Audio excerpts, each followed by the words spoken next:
All right, good morning, everybody. Good morning. We've got a packed schedule, so we're going to get started.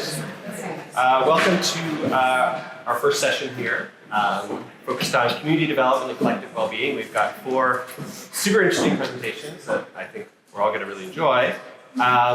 Each presenter is told, well, has been told, they've got 20 minutes.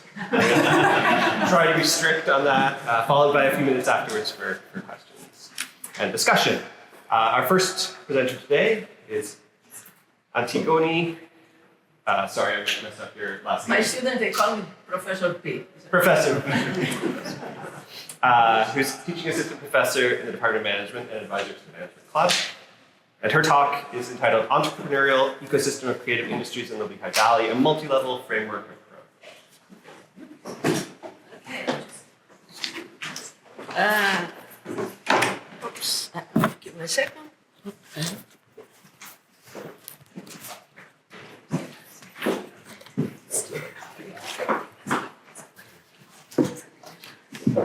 Okay, good morning, everyone. And it's early morning and chilly, and I'm so thankful and also so proud about my team.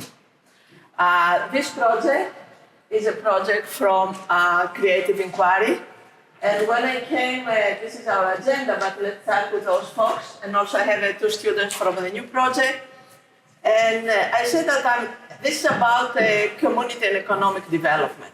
When I came to Lehigh, I started actually a talk in a several meetings, and when I came from Baltimore, and at Johns Hopkins I have a similar research about how to support women entrepreneurs in creative industries. I'm in business. However, I talk leadership and community development at Hopkins, and when I walk around, I love to walk around in cities when I stay. I talk with several entrepreneurs, creative entrepreneurs in several bazaars, in several exhibitions. And one woman say, "Oh, what are you teaching?" I say, "Business, management." And say, "Oh, can you help us?" And this is how the story started. To start my research about entrepreneurs in creative industries in Baltimore. In DC, I started with women entrepreneurs in creative industries. And here, when I came, I talked with Tom, I remember, in 2022, and he said, "Oh, you have a really good ideas. Go and talk with a Creative Inquiry," and this is how it came. I proposed this project, and the project is how, and walking around, and if you care about art, I love art, I'm in a business. However, growing Greece, I have 2 nationalities, Greek and the US. My mom brought me in, I visit all over museums in Greece, in the US, everywhere. Music, classical music actually, theater, and I love those individuals. And that's why with ecosystems, what we try to do is how to support them. And it's very provocative.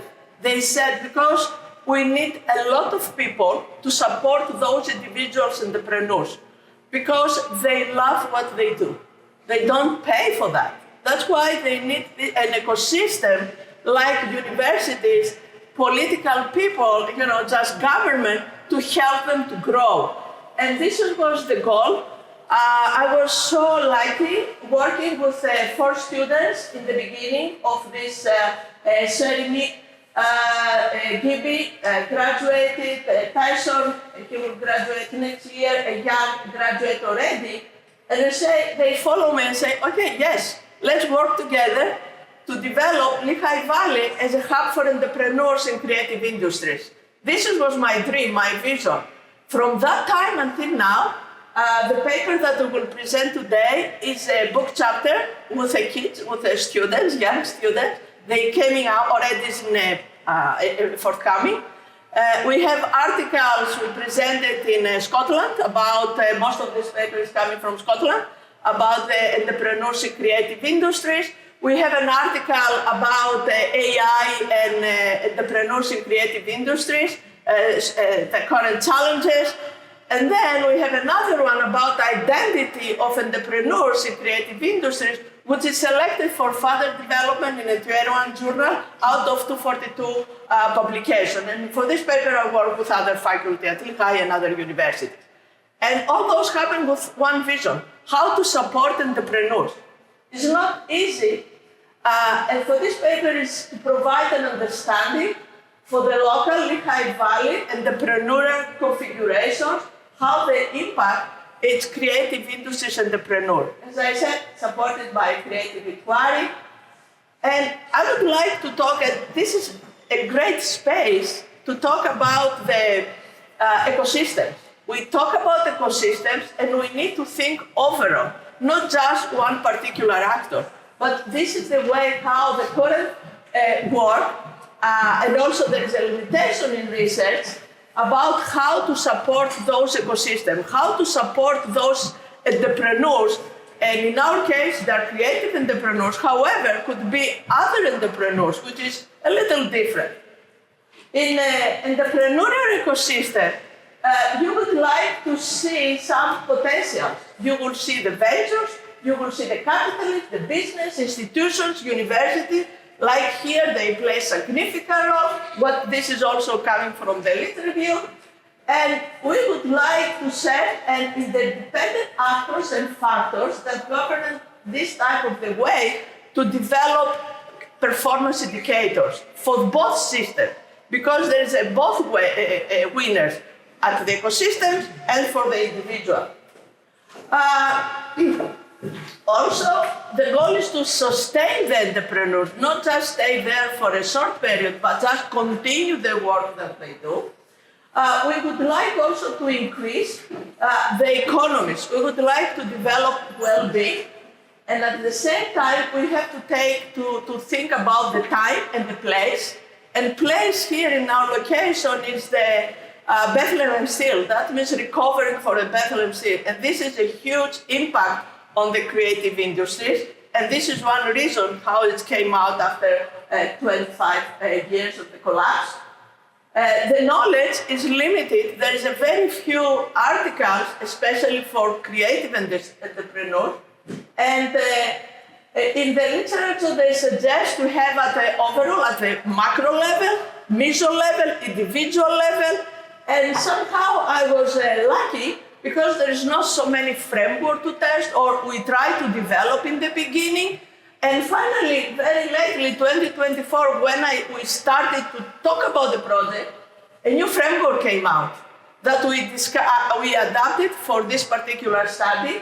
And in this study, you can see around the they developed this multi-level approach, which means they see the ecosystem level, which is the entrepreneurial. And in this case, we would like to find social, cultural, material resources, diversity, coherence for ecosystem attribute. Then, at the entrepreneurial level, at the individual level, we like to see the alterness, what is going on with those individuals. Then they expect to have opportunities, ecosystem resources, seeking ecosystem, and resources contributed. This is the microdynamics. And then we have, at the same time, at the ecosystem outcomes, we have resilience and also coordination. This was the framework that said, okay, this is a good idea, let's start to work with this particular framework. Where? Creative industries. Here is some terms that are coming from UNESCO, UNISTAT, and several other about the creative industries and entrepreneurs. All of you are familiar, I don't want to talk about. However, why to study the creative industries? It's so important because they generate spillover effects. They help cities, they have places to improve, to develop their safety. The more art that you have, it's more safe place to live. And at the same time, it's very difficult to identify those individuals, to have interviews, to collect data, because simply they don't trust and they don't provide any answers. This is very difficult to have a relationship with those individuals. In our case, this is about creative industries in the United States. This comes from the Art for America. This is what happened in every country, in every state. And then those elements reflect the impactful research, right? The social inquiry, the creative inquiry. We'd like to give it back as a university to the community, and they support the Sustainable Development Goal, which is decent work, and economic growth, which is also the goal for the business department. It's happened, and then sustainable citizen community. What we did, this is a case study particular at the Bethlehem. It means Lehigh Valley. We include Allentown, Bethlehem, Easton. We select the federal, regional, local policies, several reports about the entrepreneurs, social media, everything about related to creative industries, economic reports. And then we try to triangulate this data with interviews. We sent out a questionnaire. This was online. We complete this, those questions by December 23rd. And then we had the interviews for this is a qualitative study, all of those that I mentioned, 30 interviews and 5 representatives from the organization. We used thematic analysis to figure out how in all those corners we will find answers about those particular elements. And this is the Lehigh Valley that we try to examine what is going on here. Why creative entrepreneurs? There is a lot of economic impact, and also the arts is everywhere here, especially at Lehigh Valley. The music festival, and there are so many events. However, here I need to mention those individuals that they participate in our project, which is theater, dance, tattoo, designers. They are not members at the Music Fest. You know, they bring others. It's a very good event for the city, for the place, but for those individuals, maybe they don't have any income from there. This data is coming from the Arts for America. However, it's very old, 2017. There is no any other research. And we try to identify in the several, this is Northampton, and this is areas which is in development, to find out where is those little dots. We exclude the schools, the non-profit, we take only performing art, visual, photographers, films, and all those students, they try to develop a database. Finally, we have a database with about 200, we sent the particular survey. This is some examples. And this is an example for organizations that exist at Lehigh Valley that related to creative industries. And now I would like very briefly to explain how we apply this particular framework.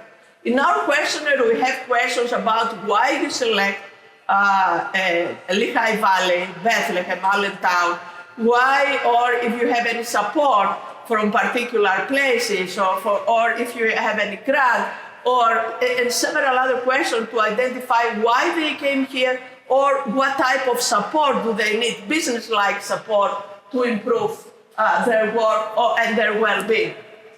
And when I talked earlier about content analysis, we try to find out social cultural materials and the entrepreneurial attributes.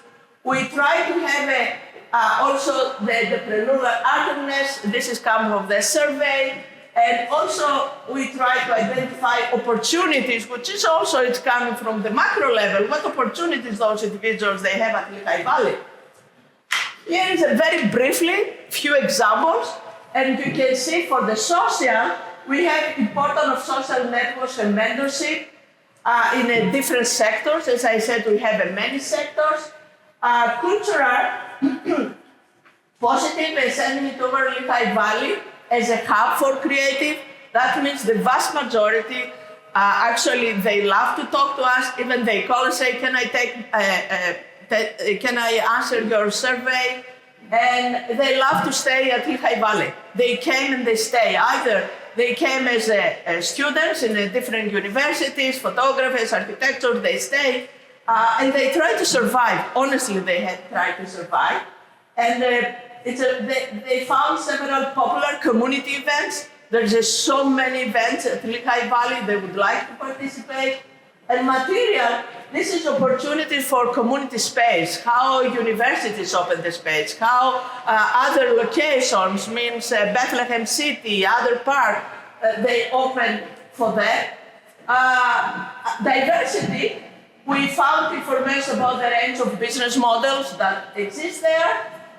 Resources for a specific universal truth. And coherence, what we found is that the most creative industry sectors engage in similar activities besides the differences between the sectors. There are friends. What we have from the interviews, they communicate and they try to develop support within their own network. What we said, yes, this framework is a very important for the Bethlehem Steel is an attractive place, especially post-Bethlehem Steel.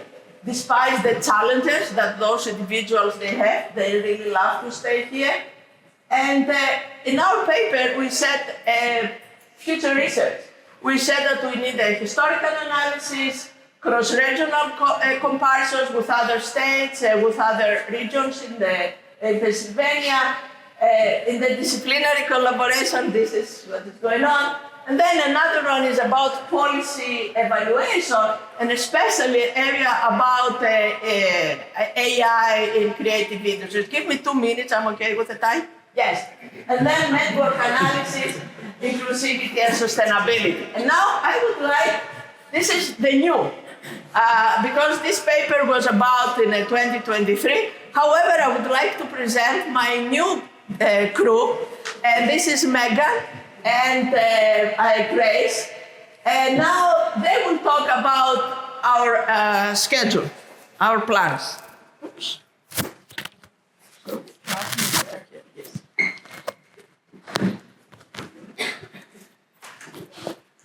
Hi, I'm Megan.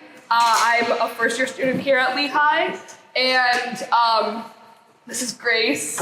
I'm a junior here right now at Lehigh. And we're taking over, and we're looking right now specifically at intellectual property, as Dr. P talked about. So what we're specifically looking at right now is we're trying a big lit review on different IPs that are currently existing for globally and then specifically here at the US. And currently, we're in the process. We've got all our articles, and we're now sorting through and trying to get our paper written as we look, excuse me, as we look at what IPs are, how they affect creative industries, how they're affecting this region, and then more specifically with new AI, looking at how IPs affect AI and how they're affecting creative industries. Yeah. Sorry.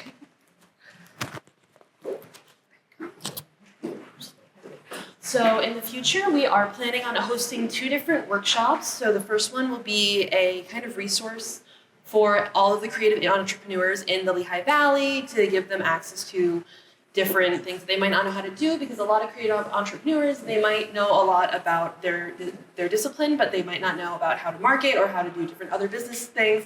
So we're hoping to be able to teach them that. And the second workshop will be to show them bring them all together and have them network within one another and be able to connect different creative entrepreneurs. Yes, this is the goal. Already we are in the process to develop this IP, we mean intellectual property. With AI, there is so limited knowledge right now, not only in the US, but around the globe. AI is coming. Also, all my research related to AI right now. And then we will see how we can support those.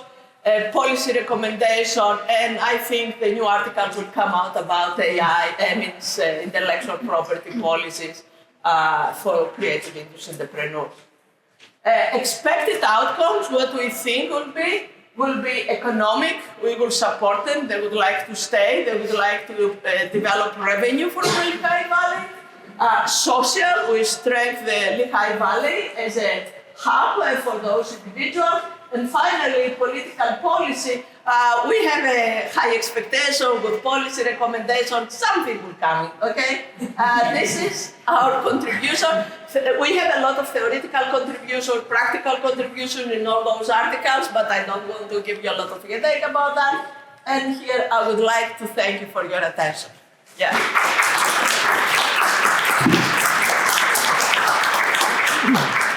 We've got a couple of minutes for questions. Yeah, just a quick question. Who are the main local groups that you all connected with? That would just Local help? group, you mean about those? Like Arts Quest or LBEDC? No, we don't connect with any one of those groups. It means they participate in our interviews, Right. but we don't connect with anyone. We are independent. Okay. No, the project is not, I mean, I tried to connect, I didn't have any replies, and there's no any connection with them, no. Yeah, I But in the understand. future, for those meetings, I will knock the door in order to have them, yes. But for the moment, there is no connection. Well, if you need help on that part, I know a lot of those people, so Yeah, thank you so much. connect. Yeah, several they said I have. We knock, I work a lot, but they never reply. Yeah. Other question? Oh, yes. I'm interested in the role that population growth and young people in particular have for the creative ecosystem. And the Lehigh Valley, I believe, is in the country in the top 10 areas of population growth among people under the age of 30, which seems like a very promising thing, but I'm wondering if that's part of your analysis or what role that kind of thing would play. Yeah, this is coming from other articles that we said plays a significant role because although there is a lot of resilience between those individuals because they love what they do. That's why they continue. That's why our effort is just how to help them. There is a lot of this population, and the most important, several graduates for several schools like Lehigh, Arts, Moravian, whatever, they stay. They don't want to leave because either they have internship, they like the place. That's why there is, in my understanding, we need to have a particular synergy how to develop this hub. Just provide it's not only for the entrepreneurs like ventures or angels or all those stuff, but develop something for creative industries, for those individuals. Offer, for instance, there's a few particular buildings at the Allentown galleries. They offer a little space, the entrepreneurs, they can go design all those stuff. However, if we institutionalize this practice, it will be more relevant. We need to advertise, we need to brand this stuff. Because all those young, they came and stayed. And this is, the other article is about I cry, but I remain entrepreneur. This is the way we will talk about their identities. That means there is a lot of need for the city, from the institutions, to open the hub and hack them, because they do know, at least it's very important about to rent an apartment, to rent a studio, to use the studio, because it's very limited resources. And this is what they told us. I know one by one, there are either for a theater, for musicians, all those, they say, yes, help us. I don't know. Great. Well, thank you. Thank you. Let's thank Dr. P, Megan, and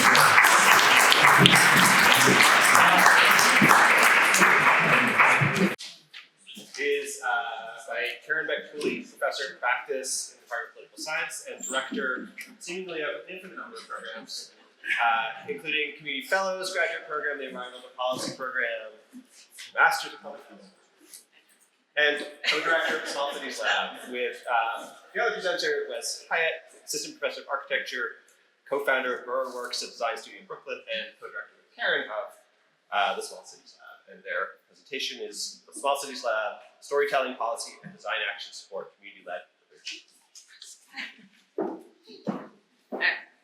Make it so I'm not standing right in front of the screen. Mike. There's microphones on the table. Oh, I see. Fancy. Can you hear me now? Is that better? Kind of, yeah. All right, welcome. We are going to do a couple things today. We are going to introduce you briefly to the Small Cities Lab, give you a sense for what that is. We're going to introduce you to the pilot project within that lab, which is our Alley House project.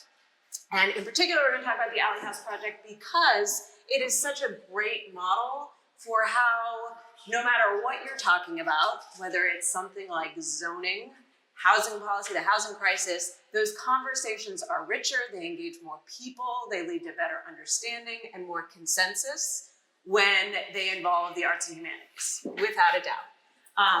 That is one thing we find, and that's what we're going to walk through as it relates to these projects that we're part of. You've heard about us. Any other questions for us about the lab, the projects that are going on under the lab? The more people we can engage in work on behalf of small cities across the country, which we'll show you, have, for the most part, been under-resourced and under-researched in urban studies, and that's one of the big things that the Small Cities Lab is trying to fix. We're coming as an architect and a planner, but thankfully our team is broad enough to include people who have taught us a ton about the work that the arts and humanities do and how they make these kinds of projects far richer. Again, just a brief overview of the lab. We are focused on teaming up with local communities. We happen to sit in the middle of a small city, and so we're working quite a bit with Bethlehem. We're working with Allentown that's nearby, but we've been in conversations with small cities across the country to figure out how it is that they're tackling the challenges they're tackling. So important, this is one of my mantras, but it's very important to the lab, is that the work that we do engages students sort of start to finish. It also engages residents start to finish. We have areas of expertise, we know others with their expertise, but we really don't know the work that needs to get done in any particular community without that community's feedback. So we rely a lot on residents and our community partners, and we'll walk through who some of the folks here in Bethlehem are that we're working with. And we really believe in the power of illustrating what change could look like. And so what the Alley House project that we'll talk about has proven quite a bit is that having conversations about what might be next is way easier to have when there's something in front of people that they can see. And so we're very focused on actually figuring out how we put ideas into action, and our pilot projects and design visioning and work like that plays a big role in that. Again, sort of the component parts of the lab, and no project is complete without faculty research and the expertise that our Lehigh community brings, not just on the faculty side, but on the student side as well. You'll see more students in action as they are in the process of building our Alley House, but then also residents, as when it comes to defining what the challenge is and figuring out the best way to solve that particular challenge. And so you'll hear more about the exhibit that's photographed in this picture, as well as the other component parts of the Alley House project happening out in the community. Just take a second to plug why small cities are so important, to study them and to know more about them. Most of the places we have in the United States, most of the people living in the United States lives in a place like this. They don't live in the biggest cities that have historically attracted the most attention. There are places like Allentown, Bethlehem, Toledo. We've talked to Savannah and Boise, Idaho. These are smaller places that have the same kind of challenges that big cities do. They have the affordable housing crisis. They have a housing crisis in general. Run down the list of other urban challenges they're facing. But to plunk the solution that worked in Los Angeles or that worked in New York into a small city, you're not going to get the best fit and you're not going to get the best solution and outcome. And so we're really trying to figure out how this stuff translates and how we come up with the right solution for smaller places. For example, just to make the case of how they've been under-resourced and understudied, we're going to talk about the Alley House project. Alley House is very similar. You see ADUs up there, accessory dwelling units. This is one solution that's out there to expand the availability of housing, flexibility in housing types. And so communities have started experimenting with this as a way to expand housing options and housing uses for people that want more ways to use the house that they live in. There are existing studies on accessory dwelling units. If you can see the light purple dots on the map, we counted 9, very Ferris Bueller, 9 of them. And all of them are in bigger cities on the coast. We got Massachusetts, one, Minneapolis is the one in the middle there, but otherwise these are big cities, coastal cities, and Bethlehem is trying to learn about accessory dwelling units, and while helpful, doesn't see itself in a lot of these other places. So what we did, both on the faculty side and a team of incredible student researchers, is dug into all of the places out there that are experimenting with it. We got 380 dark purple dots on this list. When you start expanding to smaller places. This is where Savannah and Boise and Ann Arbor and New Haven are on this list. Haven't been documented officially in the research on accessory dwelling units, but that's what the Small Cities Lab is pulling together. Having conversations with these folks, telling their stories, hearing from both city officials and others in these communities to hear what things are like as these policies translate to smaller places. But this is what studying smaller cities and amassing research on smaller cities can do for conversations around accessory dwelling units. Suddenly we got lots more stories that from places that Bethlehem says, you know, we can see ourselves in some of these places. So that, I'm going to turn things over to Wes for more details on the Alley House itself. Yeah, maybe just to dwell on this slide for a minute. I think it's something that we are working on very actively right now, is saying, okay, these are small cities, right, that we've sort of defined with a number. This was, I believe, 250,000 in population. That was one filter of many that we'll need to go through, and sort of we're actively working through right now to develop a kind of typology of smaller places, because of course, Bethlehem is not Toledo, and it's not Kalamazoo, and it's definitely not Boise, right? Something that we've learned through our interviews through all these case study cities. To take Boise as an example, Boise is a small city just like Bethlehem, but they are the kind of regional center of their place. So they actually feel like a large city, interestingly enough. Whereas Bethlehem, of course, is not that, right? So right now we're kind of working through this process of figuring out, okay, there's all of these places, how can we establish the kind of important differences between them? And, you know, as Karen was saying earlier, the kind of humanities and arts approach is really critical to that, right? Like figuring out how people feel about their place, not just the kind of data level, which is also, of course, incredibly important. So we'll talk about the Alley House program a little bit, but I just want to say that this is a kind of model for how we work, but not the only thing we're doing even now. There's some folks in the audience that are kind of affiliate faculty with the lab, working on some really amazing projects from public health, from the social sciences, art, architecture, and design. Lots of folks across the university, and really across different universities and different partnerships that we're trying to develop working on these projects. So again, while this is a model, it's not the only thing. The Alley House program, it's, as Karen said, a program to bring a place-specific kind of accessory dwelling unit model to Bethlehem. And it really kind of lays out the way in which we work through all of our projects in a kind of four-step approach, which is a big oversimplification, I think, of the projects we do, but we're kind of how we're trying to think about it. So all of our projects start with a kind of trust building and problem setting exercise. So working with folks in the community and across communities, allied industries, nonprofits, municipal officials, and so on, to kind of think about how to, one, define a challenge, and then think about solutions together. And, you know, what Dom said this morning really resonated with me about finding solidarities across academics. And I feel as though this kind of approach, especially now, finding solidarity across, well, allied nonprofits and like folks trying to do similar kinds of work from different angles, will be even more important in the next 4 to 8 years and forever. We have sort of steeled ourselves in this community building and consensus building approach. Anyway, we move from trust building and problem setting to research and design visioning. And this is really where sort of the faculty research and especially student research comes into being, where we do existing condition surveys, data collections, plans, and prototypes of how things could change. Then we take that on the road. We sort of advocate for change with our partners and seek grants to really kind of do the work, which is borne out in the kind of pilot projects phase. So taking action, reflecting, evaluating, and, well, in the case of the Alley House program, actually building something. So what is the Alley House program in particular? It conceives of a ground-up, place-based approach for community-led land use change in small American cities like Bethlehem.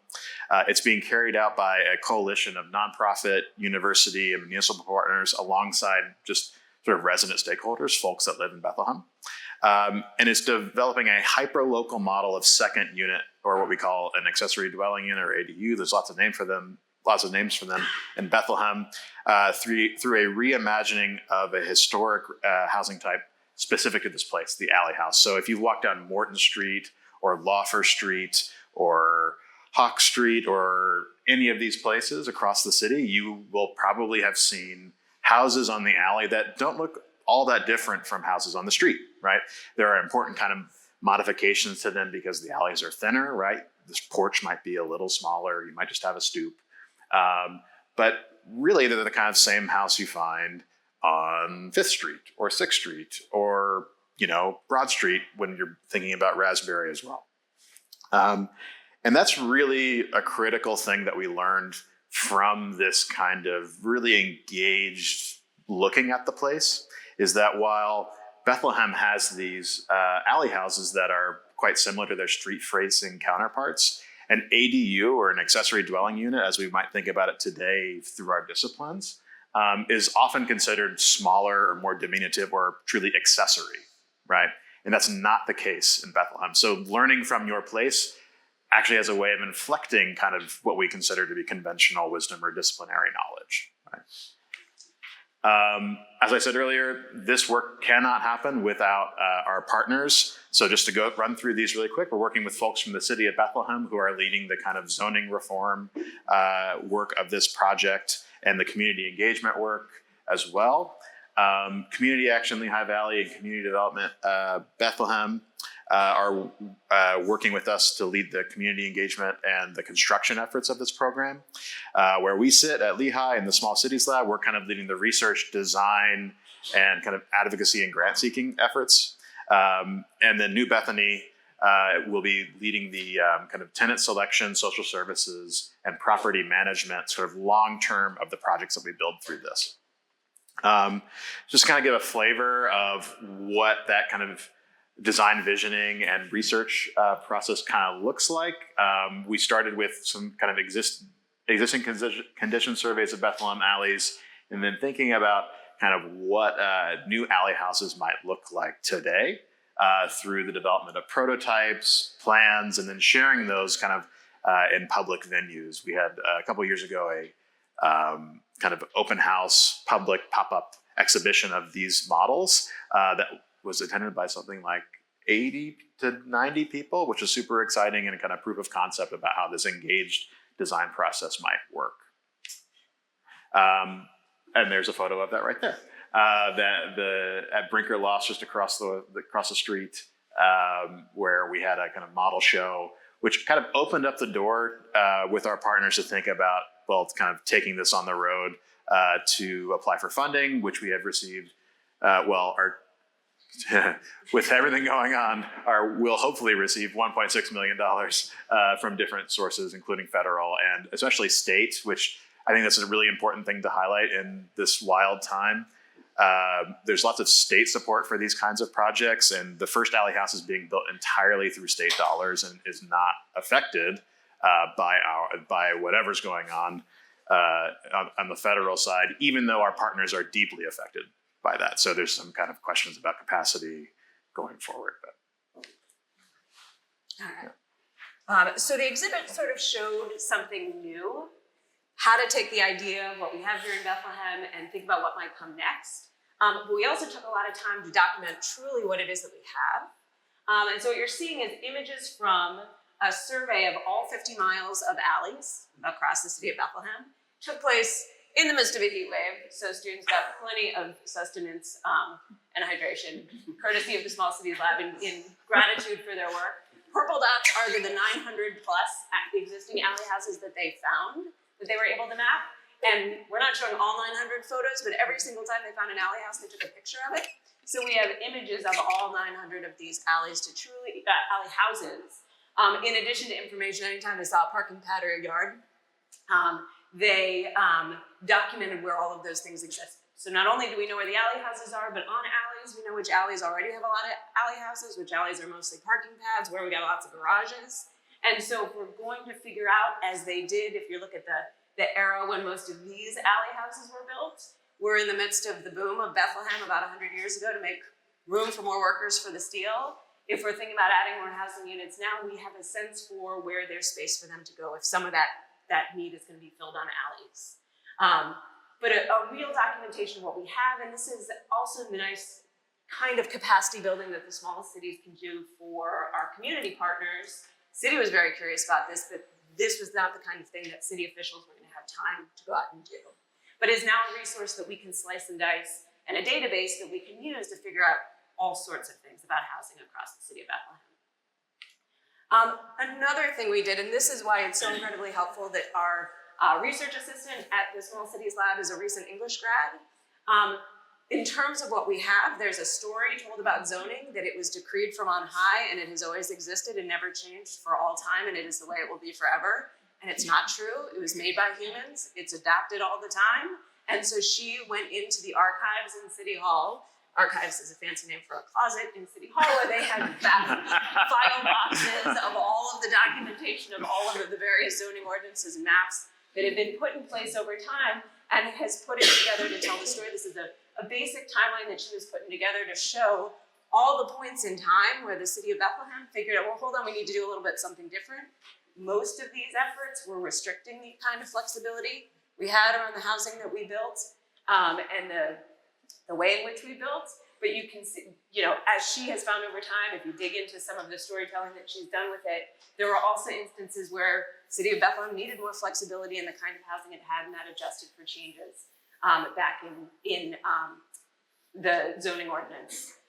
She and was part of a team. What got her initially involved in the project was not only going into the zoning archives, but also going into people's living rooms. When invited, for folks who live in alley houses to hear the story of what it feels like and how it is interacting with neighbors on the alley, and how people feel about their alley house and how much they love the kind of community that develops on an alley. So we don't have an image for that, but another important part of the project that's played a big part, again, showing what we have, explaining that while we might be talking about trying something that sounds new, this is actually a very Bethlehem thing that a lot of people have deep connections to already. So with that, I'll hand it back over to construction. Yeah, totally. So Isabel O'Toole, our research associate, is not here, so I can brag on her a little bit. Who did all this amazing work in the closets of City Hall, but also the kind of oral history work of this program. And I think Isabel is the kind of model of student and kind of next generation output of what the lab hopes to do. Like, Isabel came to us in her last semester as an English major, interested sort of in cities, like big question mark there. And this was a kind of introduction to what urban studies might be. And that's something, a kind of emerging kind of field at Lehigh, but like a big kind of question kind of nationally and globally. And, now we can say that no one can say you can't do something with an English major, because she's doing some like really, really amazing work, and it's like super impactful. Yeah. And we hope that more folks from the humanities and across these disciplines come to live in this kind of urban studies world. So just super quickly, the work we're doing right now, we are in the kind of pilot projects phase of this program. We're building that alley house right there. It's a model on the left. You can see the full thing in real life, 3D upstairs right above us. And kind of working through these outstanding zoning questions about what these alley houses might look like today when we have cars and all these things we didn't have in the 1890s. What that looks like, we're bringing students in, kind of working on a design build project to actually construct most of that alley house. The walls are up on mountaintop right now. They were all prefabricated, waiting to be shipped to the site in West Bethlehem. And here's a kind of time lapse of what that construction process looked like last summer, with students building each of the walls and learning kind of framing 101, while also being involved actively in all of the stuff we talked about throughout this entire presentation: the public history, the existing condition surveys, and the zoning reform piece. So that's it. Yeah.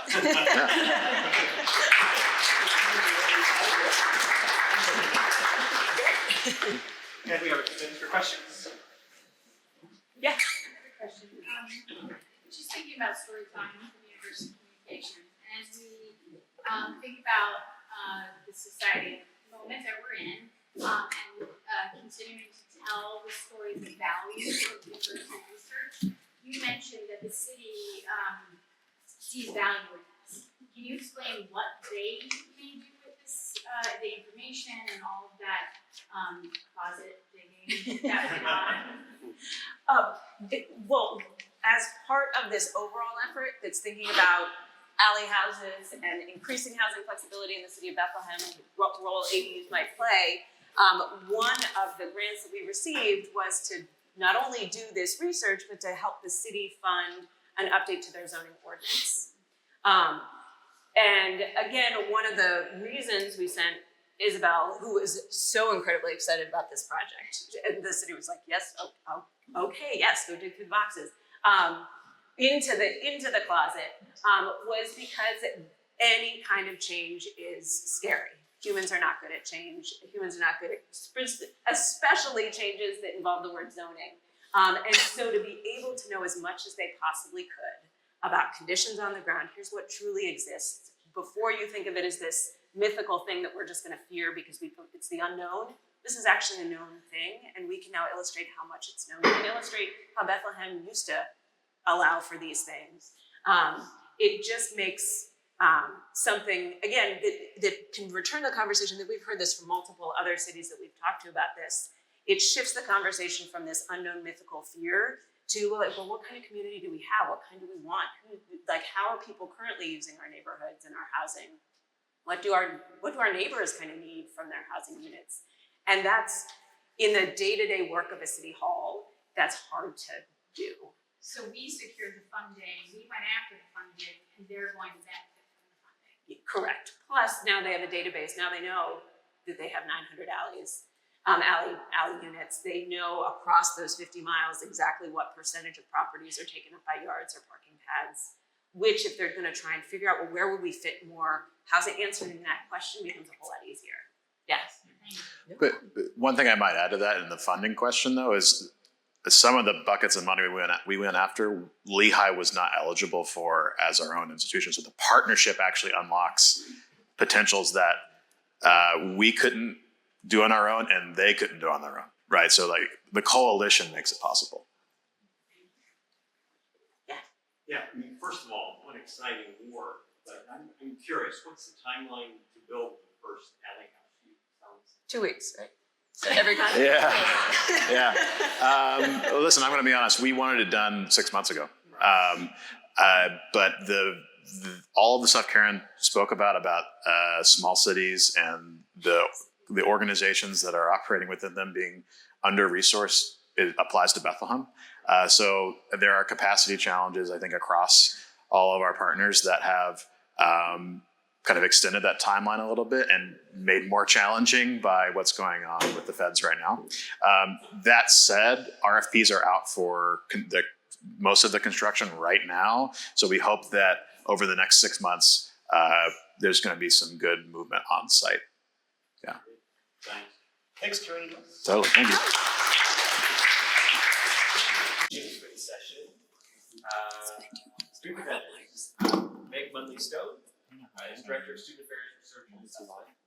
Lucy Napper is Associate Professor in the Department of Psychology and also Assistant Director of the Health Medicine Society Program. And Sterling Salmini is an undergraduate student here at Lehigh majoring in cognitive science. And their project is Photo Voice, Bridging Research and Advocacy through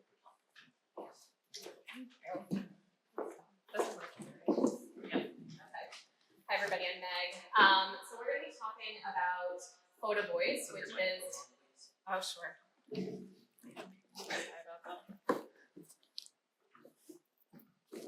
that better? Okay, great.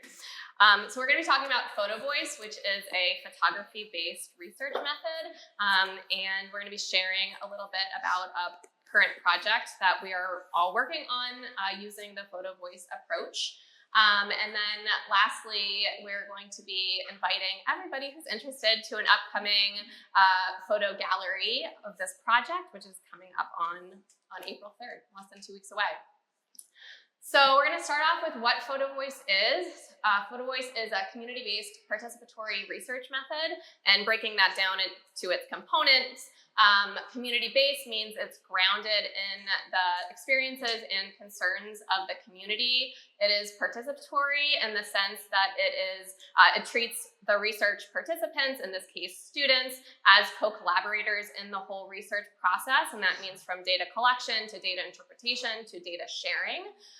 It is action-oriented, which means it's not just meant to generate knowledge, but to generate knowledge in a way that stimulates positive change for the community. And it's really the philosophy is to disrupt the power dynamic that can sometimes exist between researcher and research subject. And so that's why typically in photo voice research, you will see is looking at experiences of sometimes historically marginalized communities.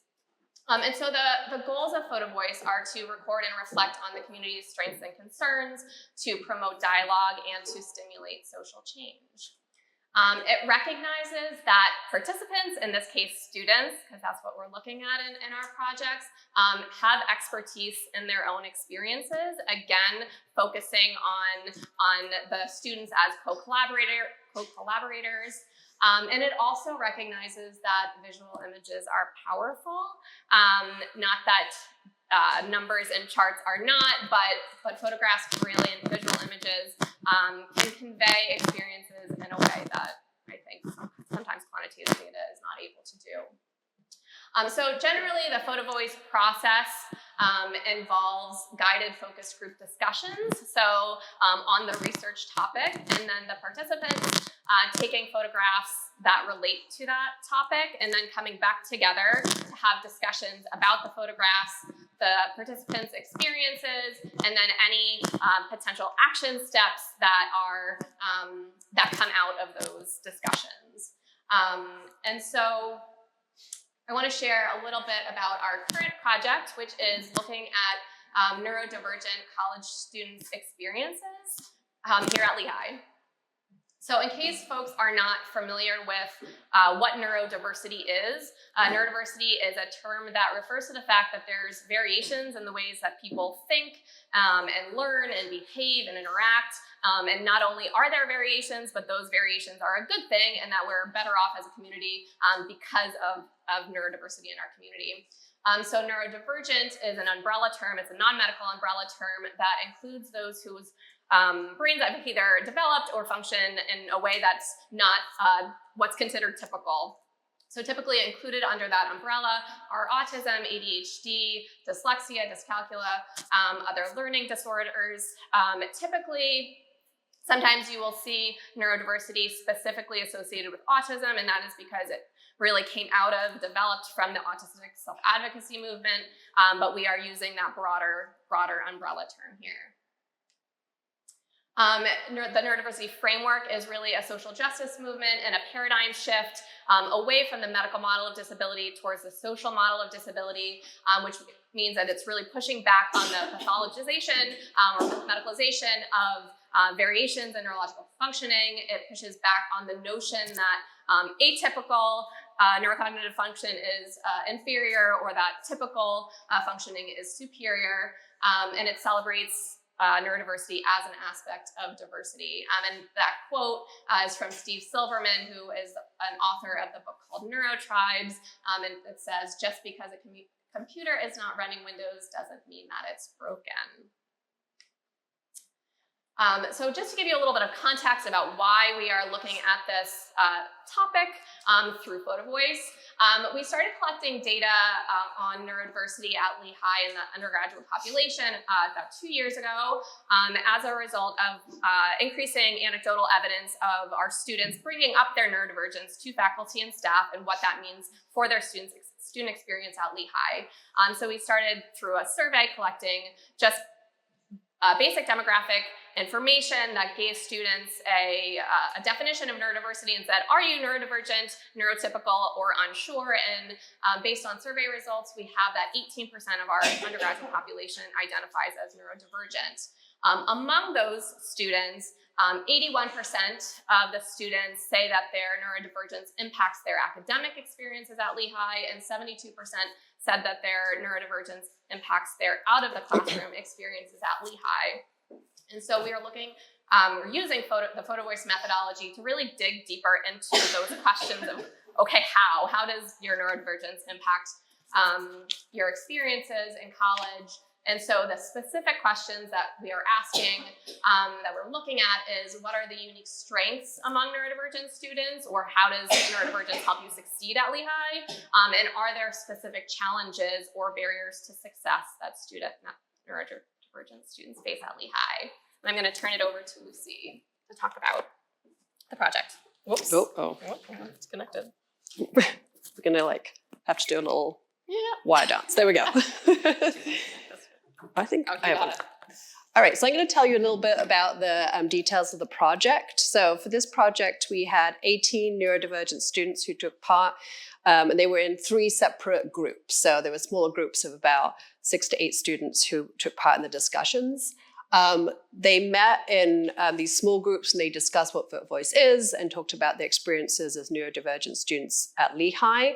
And then they talked about what kind of pictures they were going to take for this project. And then they had about 10 days to take photographs on the study theme. They took about 4 pictures each, and we had a total of 77 photographs that were submitted for this project. When they submitted the photographs, they were asked to tell us the story behind their picture. So we use these show sheets, which is a photo voice technique that basically gets the story or the narrative behind the photographs, and just has these prompts that tells us a little bit about what do we see in this picture, what's really happening, what's the story behind this picture, how does it relate to our lives, why does this strength or this problem exist, and also what can we do about it. So they completed one of these sheets for each of the photographs that they completed. Then they came back in their small groups and they shared their photographs with each other. They shared their stories with one another. And then we asked them to identify themes across their pictures. What are the common stories that you see across your photographs? And I have the privilege of sharing the themes and some of their photographs today. So this is, again, a collaborative process of looking at the themes that came out of each of those 3 groups. And then there's another level of taking those themes from the 3 groups and then looking at kind of how those fit with one another and organizing those. And we've done this in collaboration with the students to both look at what the themes are and come up with the names of the themes that you see on the screen today. So as I said, I'm going to talk you through each of these themes and show you some of the pictures and the snippets from those show sheets that go with those pictures. So the first theme was about sensory sensitivity. So this was one of the most common challenges that students talked about experiencing, and it was typically around overstimulation. Could be crowds on campus, could be in classrooms, it could be noises, it could be lights. So again, they shared pictures of crowded spaces on campus, of lecture theaters, social areas as well. And here's just 2 of the pictures to highlight this theme. You'll see the picture on your, is that your right, everyone? I'm doing left. Thank you, left. On your left is a picture a student took wearing a latex glove. So this is the students talking about how in science labs, they have to wear latex gloves. They don't get breaks from wearing them oftentimes. They don't have a choice about the type of glove, and how that impacts them in terms of both the exhaustion of having to push through the sensory issues that come with having to wear those gloves. And they also talked about in their showed sheet how it impacts them academically and their ability to kind of succeed and be able to kind of focus in these labs. The picture you see on your right there is of a social event. So again, talking about the noise, talking about the lights, and just a representation of what it's like to be kind of navigating spaces that can be overstimulating, how it can impact people in terms of feeling anxious, feeling tired, feeling irritable. Still thinking about this theme, we also saw students sharing the things they did to navigate these experiences. How do they navigate environments on campus that are overstimulating? So here, a student shared a picture of some earbuds, and just talking about this as their kind of way of reducing the noise and navigating these spaces. And a common theme from our students was talking about the need for more spaces on campus that are sensory friendly. Again, the quote at the bottom there is just this idea of needing those spaces with neutral or positive sensory input that are going to make it easier to thrive academically. So that was our first theme. So moving on to our second theme about daily life struggles.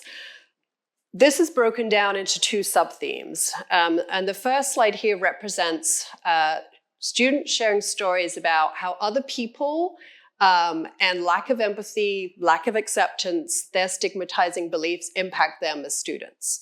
So it's kind of hard to see, probably for you, but this top picture on the left is, can you see the spider? Okay, how many legs does that spider have? Hard to see. 7 is missing a leg. So this student saw this little bug and it has 7 legs. And they use this picture to kind of represent this idea of something being a little different and that lack of acceptance of someone who might be a little different and not be neurotypical. So you can see here the quote talks about, oftentimes it's hard to accept people who you cannot empathize with. I think this happens a lot for autistic people, where non-autistic people stop trying to appreciate others, where they do not understand them emotionally. So again, this experience of not being accepted among the students.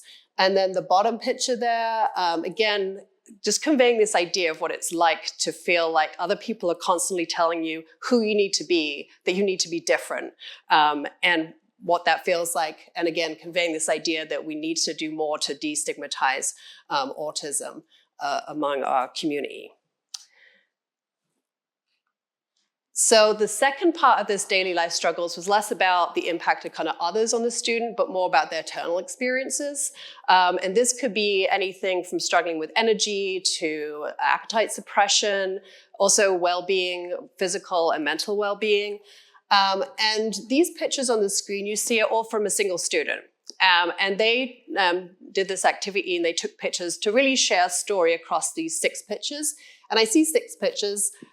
You may only see 5, but this little white box at the bottom here is their last picture. It's just white, like white over too much, representing that kind of idea. And this student is talking about trying to do their homework. So they have a series of pictures, as you can see, here's their homework. And as they go through the pictures, it's getting more and more distractions, impacting their ability to complete this task until it just becomes too much. And tied with that, you can see their comments here. So this idea of like, I need to not get distracted. I can't get distracted. They said, if I just put my mind to it, I can do anything. I need to do this, else I'm a failure. And how this kind of experience can tie into that sense of who they are, feeling not good enough, and those kind of self-stigmatizing things that come with that as well. So again, this theme was really about personal struggles, both in terms of mental well-being, energy, and physical aspects as well. Okay, so moving on to the next theme. This theme was about passions and perspectives, and just this idea that neurodivergent students described having kind of unique perspectives on the world, being able to kind of see patterns and identify small details, and having these kind of special interests that help bring joy to their lives, bring comfort, fulfillment. So taking pictures related to this, you can see from the first picture here, the quote that goes along with it, that talks about how for many neurodivergent people, myself included, finding a creative outlet or special interest is essential for feeling fulfilled, and having opportunities to grow these skills at Lehigh is a definite strength for us. So some of the students talked about how their passions connected with their academic interests and how that passion really helped them in their academics when they had that alignment. Similarly, the bottom picture here, the student says, identifying as a neurodivergent student has helped me realize that the passion I have for geology is not an embarrassing weakness. It is a valuable trait of my personality, providing unique insights on subjects. So this idea that this is a strength, that their unique way of seeing things and experiencing the world actually adds to their academics. So the final theme is about a more general theme about recognizing strengths and pursuing growth. And some of the pictures in this theme are really just about the importance of recognizing strengths. And I'm going to pass over to Sterling in a second, who's going to kind of wrap that part of the theme up for us. And I'm going to focus more on some of the specific resources that students had leveraged or strengths they had developed to help them kind of navigate the academic environment. So some of these are very specific things. So for example, the first picture here is of some planners and the student talking about, for them, planners benefited them in terms of providing structure, organization, this visual representation of time. It helped reduce anxiety, improve time management, enhance their overall productivity. So they have this resource that they had found that they used, and they talked about how these things should be more freely available on campus and available to students. The second picture here, it says, these two people are my closest friends, my allies, confidants, and everything in between. They accept everything about me, no caveats or expectations. They only want me to be my authentic self. So students talked about themselves having the agency to go out and form relationships, to work, to have these authentic connections with others, and the importance of having people in their lives who accepted them, who allowed them to be their authentic selves. And for them, it not being kind of like other people kind of saving me and helping me, but really that agency and the work they put in to develop those relationships, that being a kind of really important part of this theme. So with that, I am going to hand over to Sterling to finish off the theme and tell us a little bit more about their experience in the project.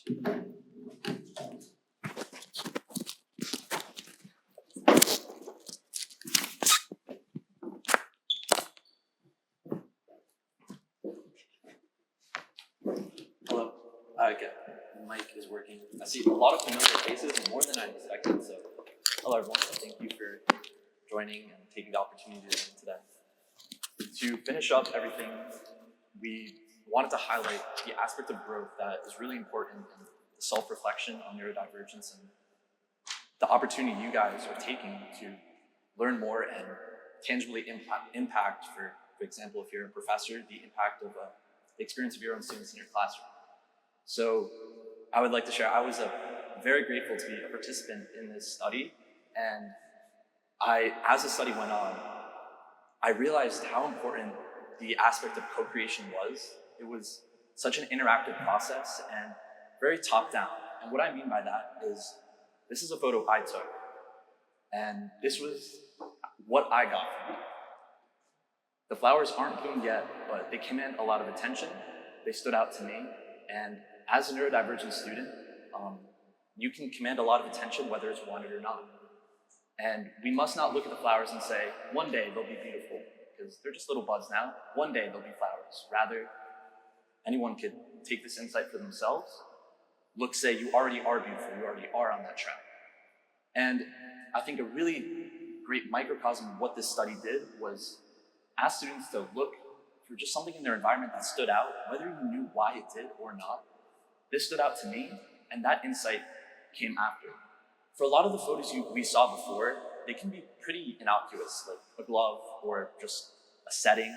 But for someone that can be a lived experience that is so starkly different than our own, it's almost unbelievable. I found myself learning an immense amount about how very subtle things I do or places I take for granted as being easy to navigate and enjoy might not be the same for everyone else. So to wrap everything up, at least to tell you from the student perspective what the impact of something like this is, regardless of the photos that were shared, behind closed doors, the discussions that we had as that group were meaningful. It's not the fact that these photos are here for everyone to see today, or that we have this gallery we're going to share that makes everything we did worthwhile. It was the actual discussions we had that, should things have just ended where they were, it would have been just as meaningful, because that is where I got my true value from everything. So a huge thanks to you guys for putting in an immense amount of effort, and everybody else on the team here as well who are also here. There's empathy and relationship building, and it's just fun. It really is. So that's kind of all I have to say. Thanks, Sterling.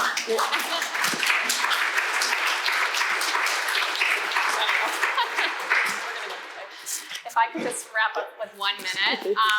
So we, as I mentioned at the beginning, we're going to be holding the Photo Voice Gallery on April 3rd from 4 to 5:30 p.m. in steps. We would love anybody here to attend and to continue this conversation.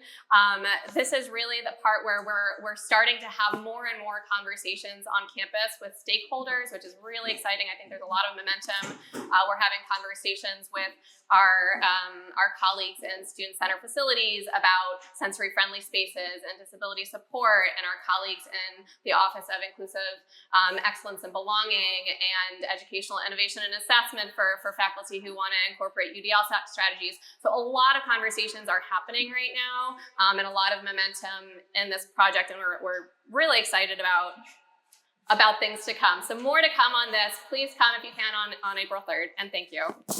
Yeah.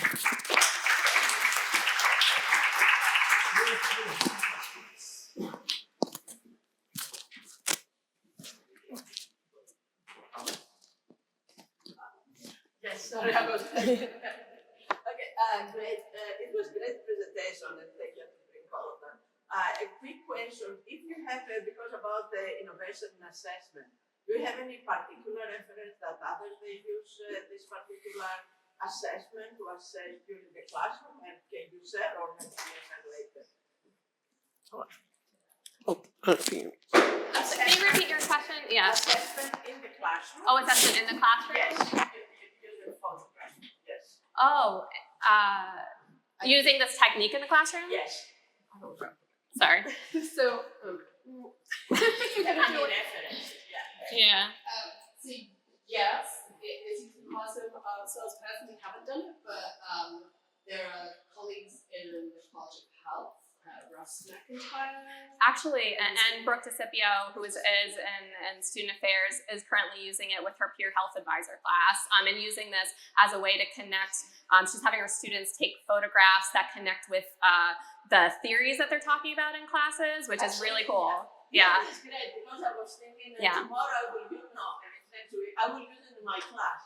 Yeah. I will let you know. Well, we'd love to connect and talk more because we have, both Brooke DeCipio and Russ McIntyre in the College.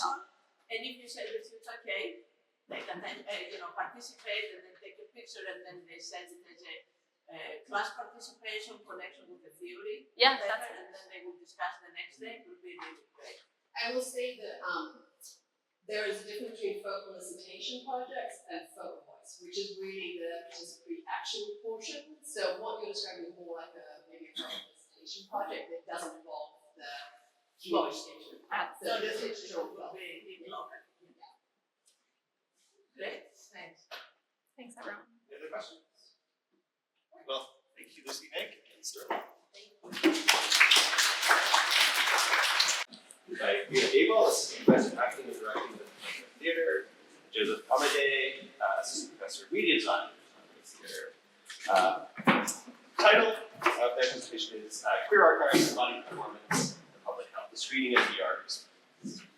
Cool. Hi, everybody. I'm going to show about 10 minutes of a performance, so I'm going to read my other remarks because I want to keep them actually to 10 minutes. So I apologize for being a little bit in my paper today, but I'm Liam B. Gable. I'm assistant professor in the Department of Theater, and along with my colleague and collaborator, assistant professor Joseph Amodi, I co-direct Future Ghost, a trans and queer performance ensemble dedicated to exploring queer histories, public health, and practices of care through theater, immersive media, and community-based research. And that's us, Future Ghost. Today I'm going to introduce our interdisciplinary project, The Dance Floor, the Hospital Room, and the Kitchen Table. This performance combines embodied storytelling, archival research, and virtual reality to illuminate queer and trans experiences of care, resilience, and mutual aid during two significant health crises, the HIV/AIDS epidemic and the COVID-19 pandemic. I'll provide an overview of our process, present a short excerpt, and discuss the broader implications of our work. So our performance draws on over 40 oral histories from long-term HIV survivors, caregivers, and activists across the US, from cities including New Orleans, New York, Pittsburgh, and San Francisco. Within the narrative, three queer researchers, Owen, Frankie, and Hannah, navigate a living archive filled with recorded voices and memories. Through their exploration, they encounter profound feelings of loneliness, grief, and solidarity, reflecting on how historical experiences continue to shape present-day queer communities. By physically embodying these stories, the performers activate archives as living spaces of memory, intimacy, and resistance. The process reflects the concept of erotohistography as described by Elizabeth Freeman. So it's an approach to history that acknowledges the role of bodily sensations, emotional connection, and even pleasure in accessing historical understanding. I'm like flashing back to hearing about the archival closet. And like the fact that like it can be a really enjoyable process to be touching those objects and hearing the stories. So in our work, the act of performing the archive is itself a form of research and transmission. It invites audiences to not only engage with the content of the archive, but also to witness and feel the emotional and methodological labor of archiving itself. By doing so, we make both the material and the process of archival research more accessible and relational, especially for those who may be inspired to continue or contribute to this lineage of care, resistance, and queer historical preservation. So a central aspect of our performance is the use of the deeply queer performance methodology lip syncing, which you're gonna see in the excerpt shortly. Lip syncing allows the performers to physically embody recorded voices from interviews, becoming a powerful form of embodied archival practice. Performance scholar Stephen Ferrier characterizes lip syncing as a mode of queer time travel, connecting performers directly with historical voices and experiences.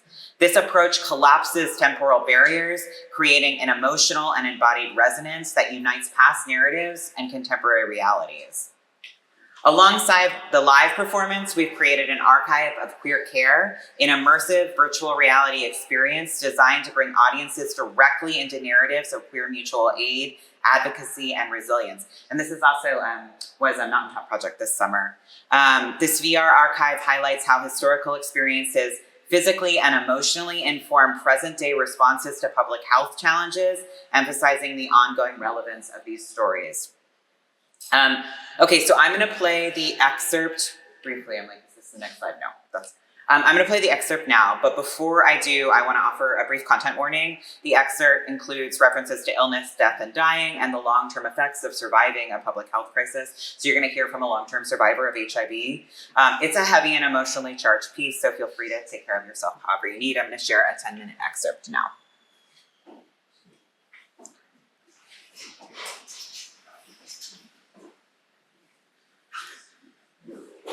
And we're gonna all cross our fingers to the tech gods.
I lived with somebody for a while.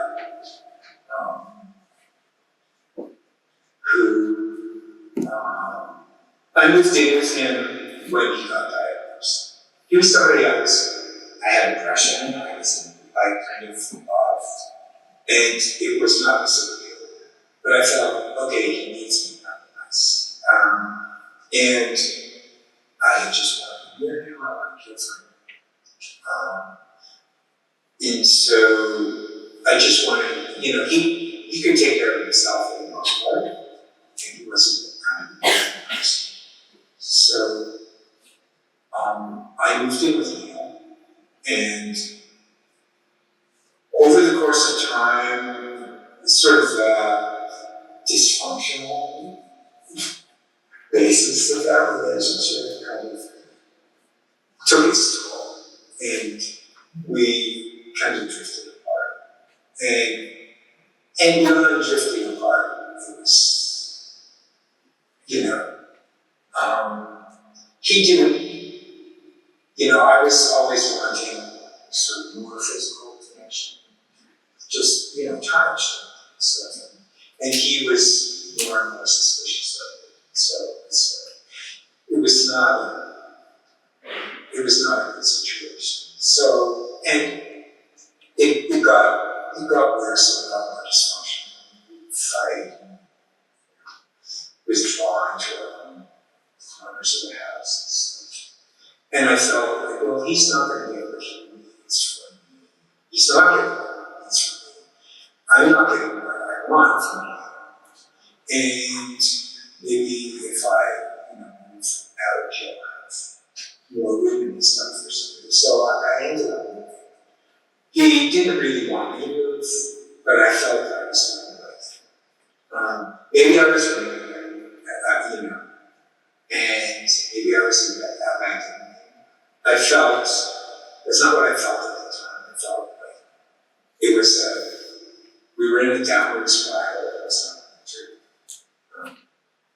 And for whatever personal failings, I couldn't put my own agenda on the back burner and just sort of let it be and be in the situation as it was.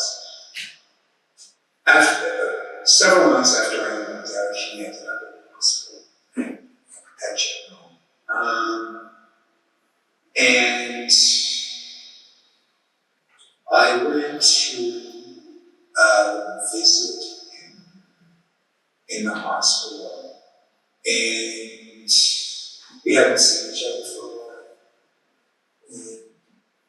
while. But it was kind of felt nice being there with him. And he asked me to wash his back. And that was it was like an invitation to touch him, to care for him in a way that he let go of all of his suspicions and wariness, and just and it's kind of like the most tender thing I think I've ever done in my life was to watch his back.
Interestingly, or like excitingly to hear about all the students who have been involved in other projects. The student who was singing, who also did the monologue at the beginning, is Hannah Cornish. Sorry, not student, performer now, was a student in my acting class at Carnegie Mellon. That's how I met her. We've now been working together on this piece for 6 years, so it's really amazing to get to collaborate long term with students like that. And we'll be bringing 3 Lehigh students with us when we do this production in Baltimore. So thank you for listening to that story. The voice you just heard belongs to Cass Brayton, also known as Sister Mary Media of the Sisters of Perpetual Indulgence. Cass was the graphic designer of the very first public health pamphlet about what was then called gay cancer, a pamphlet specifically designed to fit in the back pocket of a pair of Levi's 501 jeans. His story, like so many others in this piece, reminds us of the power of creative intervention, community-led health education, and queer resilience. So our interdisciplinary approach merges archival audio, oral histories, and physical performance, transforming archives from static repositories into dynamic spaces of engagement. By embodying these narratives, our performers create meaningful connections across generations. This method enables younger community members to deeply understand and appreciate the activism, sacrifices, and resilience of their queer elders. Today, funding for HIV programs face substantial threats, with proposed cuts jeopardizing essential prevention and treatment initiatives, both in the United States and globally. These reductions risk reversing decades of progress in HIV management, disproportionately affecting marginalized queer and trans populations. In the United States, long-term HIV survivors are also facing renewed precarity as safety net programs like Social Security disability insurance come under increased scrutiny and rollback. One of our interviewees recently shared that after a decade of receiving disability payments based on a documented history of HIV-related health challenges, they were abruptly informed that they were never entitled to those benefits, with no clarity on whether future payments would be issued and the looming threat of having to repay past support. They wrote, first they go after HIV research funding and trans health research funding. Now they're coming after the people. Back in 1981, when my friends started dying, they died of genocide by neglect. 43 years later, and it's going to start happening all over again. I just didn't think I would be the first. Their story continues with a powerful reflection on the systemic choice given to so many long-term survivors back at the beginning when they had to choose between being able to afford their medication or working. We were given the choice of being poor and living or working and dying. Now in their 60s, after decades of contributing and navigating their survival under a hostile healthcare system, they're again being asked to justify their worth and their right to live with dignity. This narrative is not unique. It echoes the experiences of the aged generation, many of whom are aging into poverty. These stories remind us of the structural violence embedded in policy and how it resurfaces when collective memory fades. Long-term survivors offer critical knowledge on how to persist during periods of state abandonment through mutual care, direct action, storytelling, and the foraging of alternate support systems. Their voices are not only a record of survival, they're a strategy for now. So our project, The Dance Floor, the Hospital Room, and the Kitchen Table, has been shared in performance and workshop formats across the country, including with community members and audiences in New Orleans and in Pittsburgh. And we're thrilled to be presenting the work thanks to a court grant of Lehigh's in May at the Vauxhall Theater in Baltimore, where we're going to continue expanding the piece with local engagement and artistic collaborators. Our project highlights the power of interdisciplinary artistic practices in reframing public health narratives, preserving marginalized histories, and cultivating community resilience. So we were sad because we were trying to set it up, but we're unable to provide a full VR demonstration today, but we warmly encourage you to explore an archive of queer care through our digital platforms. You can access it both online through a browser and through a headset, or join us in Baltimore this May for a future presentation. Thanks so much.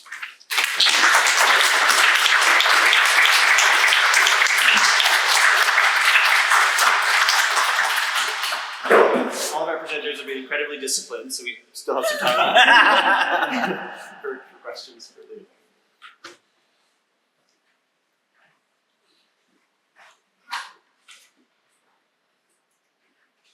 All right, well, thanks, Liam, and thanks to all of our outstanding presenters. Fabulous.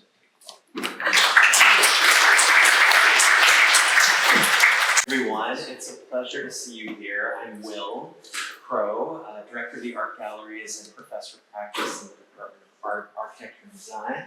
Great to see so many people here, friends, family, classmates in Art 175 and other classes. What a pleasure to introduce our two speakers, McKenna Smith and Emma Wright, who are both art history majors, museum studies minors, among other things that they do. And they are going to be presenting two different topics in art history. One could argue that art history in and of itself is interdisciplinary because of all of the wide subjects that it engages. And so today, we're going to hear a little bit about their research that I believe began as papers and both under the auspices of Professor Florencia San Martin. Is that right? Great. And so, without further ado, I'll turn it over to our first speaker, McKenna Smith. Before you start, you put on your microphone, please. Testing? Is it working? All right. Hi, everybody. As Professor Crow said, I'm McKenna, and I will be presenting on the legacy of Muybridge, impacts on current photography. Oh, maybe it doesn't work.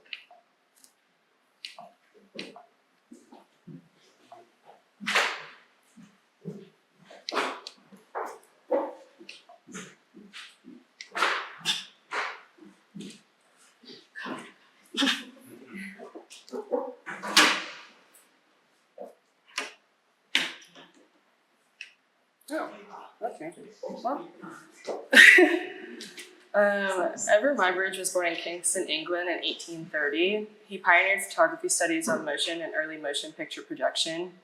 At the age of 20, he immigrated to the United States to sell books in New York City. After spending about 5 years in the city, he traveled to New Orleans and Sacramento and eventually settled in San Francisco. While traveling as a bookseller, Muybridge befriended daguerreotypist Silas T. Selleck, who led him to start his amateur photography journey. By the time he was in San Francisco, he was already selling his photographs. In 1860, Muybridge suffered a head injury from a stagecoach accident near the Texas border that was said to severely change him. His friends said that his personality changed from an intelligent businessman to an estranged artist. He continued photography during his recovery and eventually returned to San Francisco in 1867. At this point, he dedicated his life to photography. Muybridge would become a pioneer in new photographic techniques for current photography styles, including time-lapse, panoramas, and sports photography. He was also credited with creating the foundations of the first films and motion pictures. When Muybridge returned to San Francisco, he started taking pictures of the San Francisco Mint throughout the construction process, from 1870 to 1872. His photography was put in a sequential succession that by today's standards would be considered a time-lapse, a feature we all have on our phones. These big leaps that Muybridge was making caught the attention of the governor of California, Leland Stanford, who offered Muybridge a project that would put him on the map. Stanford asked Muybridge to create a portfolio depicting his mansion and other possessions, most notably his racehorse. Stanford wanted Muybridge to capture his horse's speed, which was difficult at the time with the lack of technology to take pictures of objects in fast motion.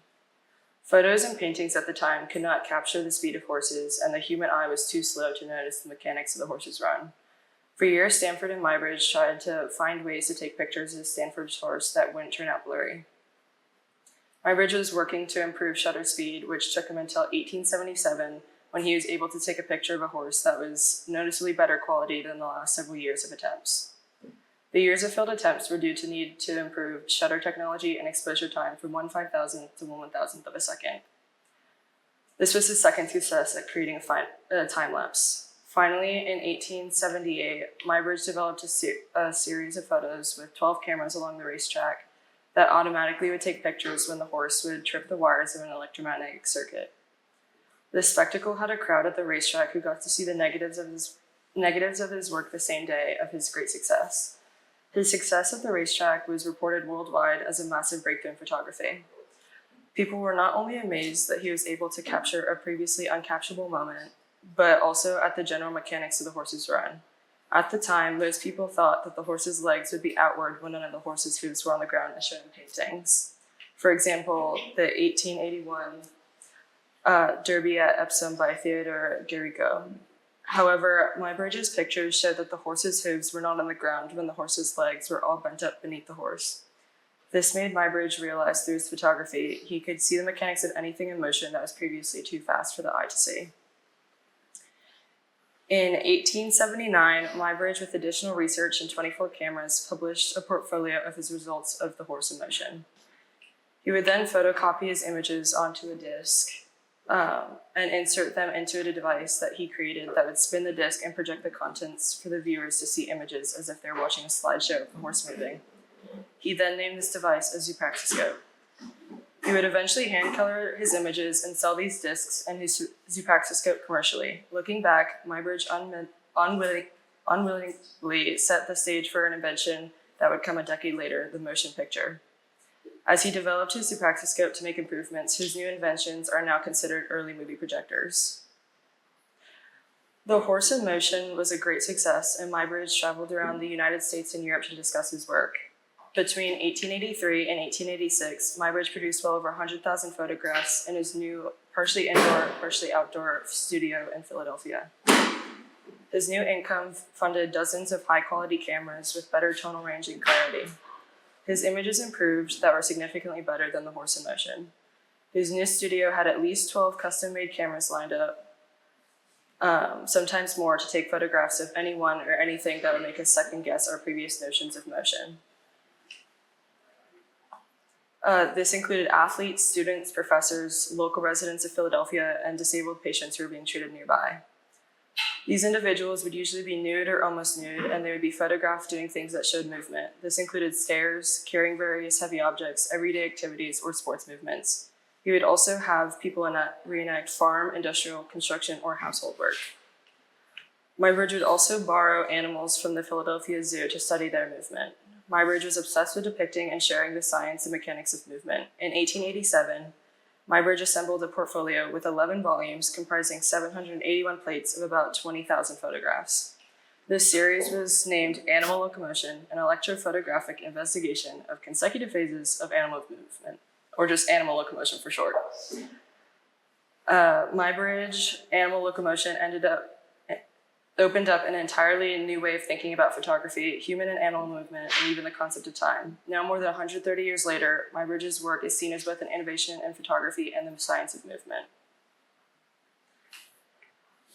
Muybridge was invaluable to science studies. Muybridge did such a good job of capturing biomechanics that not only did he help science, but he captured some of the best sports photography to date. Even though time lapses are not featured on the average phone, there's still a gap in the ability to capture athletes in motion. To be a sports photographer, you need a fancy camera with fast shutter speed and a good knowledge of the sport you photograph. In contrast, Muybridge was able to capture athletes in motion alone in his studio. He could capture muscle structure and technique all in one photo series. Muybridge had the foresight and funds to capture the athletes from multiple angles and in various stages of their movement. This made it so that not only could he capture the most athletic-looking shots, but he could also select which angle was best for the photographic series. Muybridge being so good at sports photography begs the question, why is it so difficult for us to take sports photographs today? It is regarded as one of the most challenging types of photography, even by long-term professionals.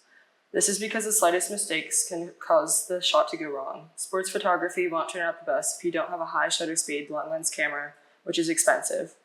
Another factor that goes into photography is lighting, something Muybridge also had to deal with. Not every day is the same if you're capturing an outdoor sport, and not every gym is the same if you're capturing an indoor sport, and you cannot control the lighting or weather conditions as a sports photographer. You're given a date, place, and time, and are expected to produce. Muybridge had an advantage on this front. Although he was in an all-natural lit studio, he got to choose the days that his sitters came in. This is why he took a lot of photographs in the summertime and spent most of his winter developing these photographs. The last significant factor that set Muybridge apart from today's sports photographers is foresight. Muybridge would know what action his sitters would be performing, and although it would be inconvenient for him to ask the sitters to take it from the top, that was something that he could do. However, when you're a sports photographer, if you miss a big play or fun celebration, you will not get another chance to capture it. All these factors are why Muybridge is so special, and he could capture the moments he wanted, when he wanted, and still produce the same technical and biomechanical aesthetic. All this information begs the question, why don't we still talk about Muybridge today? The main reason is due to an event in 1874 when Stanford was still commissioning Muybridge. Muybridge was 44 years old at the time and married to 23-year-old Flora Shellcross Stone and found out she was having an affair. Muybridge shot and killed the man. Since Stanford was very powerful and still wanted pictures of his assets, he took care of the expenses for Muybridge's defense. Muybridge was acquitted by claiming insanity because of his stagecoach accident in 1860. The trial was very controversial, and without Stanford's power behind him, he would have been found guilty. Although this did not stop his rise to fame, it stopped his fame from outliving him. He died in 1904, back in his hometown of Kingston, England, from prostate cancer, and they misspelled his name on his gravestone, and that was the end of Muybridge's legacy. Most of what remains of Edward Muybridge's legacy is the work built on top of his. Famous scientist and physiologist Etienne Jules Murray in 1882 built upon Muybridge's work to focus more on the science of movement and created the photographic gun. A camera equipped with a rotating plate that could capture multiple angles in quick succession. This innovation resembled modern motor-driven cameras and allowed for more precise documentation of movement. By exposing these images on a single plate, Murray made it easier to interpret the sequence of movements. His techniques advanced the camera from a tool that could capture a single moment to one capable of recording a series of photos that document continuous motion. Thomas Aiken, an American artist and teacher, worked with Muybridge in 1884 to expose multiple images on a single plate and recorded his moving subjects' elapsed time and velocity. Aikens also used Muybridge's horse photos as a reference guide in his paintings. In 1888, the renowned inventor Thomas Edison and his assistant William Dixon were directly inspired by Mybridge's supraxiscope. They decided to develop a device capable of recording moving pictures. In 1890, Dixon introduced the kintograph, an early motion picture camera. By 1892, he revealed the creation of the kintoscope, a machine that could project moving images onto a screen. In 1894, Edison launched public film screenings in the newly opened kinetograph parlors. Even though through these men and many others, Mybridge's legacy stayed alive.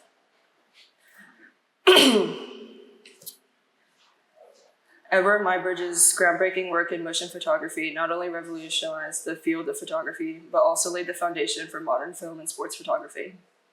His meticulous approach to capturing the mechanics of movement, along with his innovations such as the supraxiscope and his comprehensive studies in animal locomotion, helped shape the way we understand and document motion today.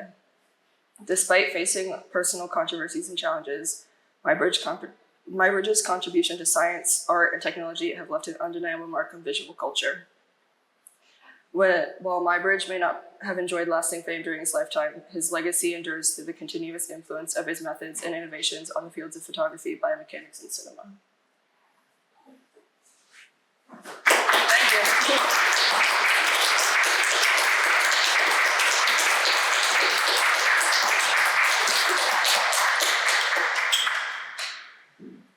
We want to pause for any questions. You can also talk with her afterwards.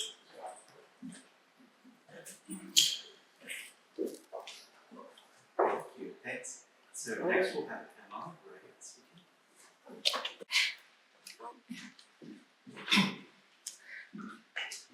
The narrative of history is told through the perspectives of the victors, specifically male victors. From Alexander the Great to Napoleon to Winston Churchill, men have been at the forefront of the historical canon for centuries. This patriarchal hierarchy has subsequently left women in the dark, receiving little to no recognition for the immense contributions to society. Due to this long-withstanding concept of male dominance in the historical canon, it has thus seeped its way into the arts. From Michelangelo to Van Gogh to Picasso, men have ruled the art world due to their well-established power deeply embedded within all aspects of societal functions. However, that's not to say that female artists have not been prominent or even present, as we have learned from Linda Nochlund's essay from 1971 entitled, "Why Have There Been No Great Women Artists?" On the contrary, female artists have always been around, though their male counterparts have suppressed their works and stories, often leaving people with the impression that these female artists were never there to begin with. Many female artists have addressed this notion, most notably Judy Chicago in her 1974-79 work entitled The Dinner Party. This presentation is about Chicago's work in relation to issues of visibility of women in art history. The Dinner Party is a large triangle set with 39 place settings, each one dedicated to a famous historical or mythological woman, with 999 names of other equally as important women on the floor space in front of it. All 1,038 women mentioned span from the beginnings of Earth to the contemporary world, emphasizing the longevity of women's history. While there are over 1,000 women memorialized in this work, Chicago chooses only a handful of female artists to incorporate, including Artemisia Gentileschi, Adelaide LaBie-Guiard, and Georgia O'Keeffe.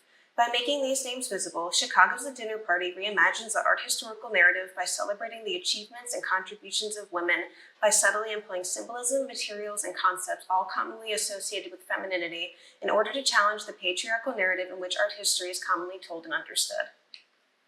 In relation to Chicago's work, writer Carol Snyder maintains that while insisting that she means her work to cross traditional boundaries and reach an audience of mainly women that elitist art does not know, Chicago knows the multivalent symbolic language of the dinner party can be misread by that audience. Chicago's aim was to have vast audiences view the dinner party as a conversational piece about women throughout history who have not been recognized to the full extent that they deserve. In doing so, however, the artist knew that many people, specifically men, would misconstrue her work and thus not understand its overall message, as the subtle allusions to sexuality and female genitalia may be lost on those who are unfamiliar with it. While the concept of the dinner party was initially created by Chicago, she did not craft the entirety of the work by herself, as she employed over 400 female volunteers to aid her in crafting the intricacies of this piece. In doing so, Chicago is expressing that there are many authors of this work all joining forces and working together to educate others on the struggle for equality, similar to the fact that throughout history, women have banded together and uplifted one another for the greater good of achieving liberation. The main shape of the dinner party was selected purposefully as a play on a male-centered historical event, with that being Da Vinci's Last Supper.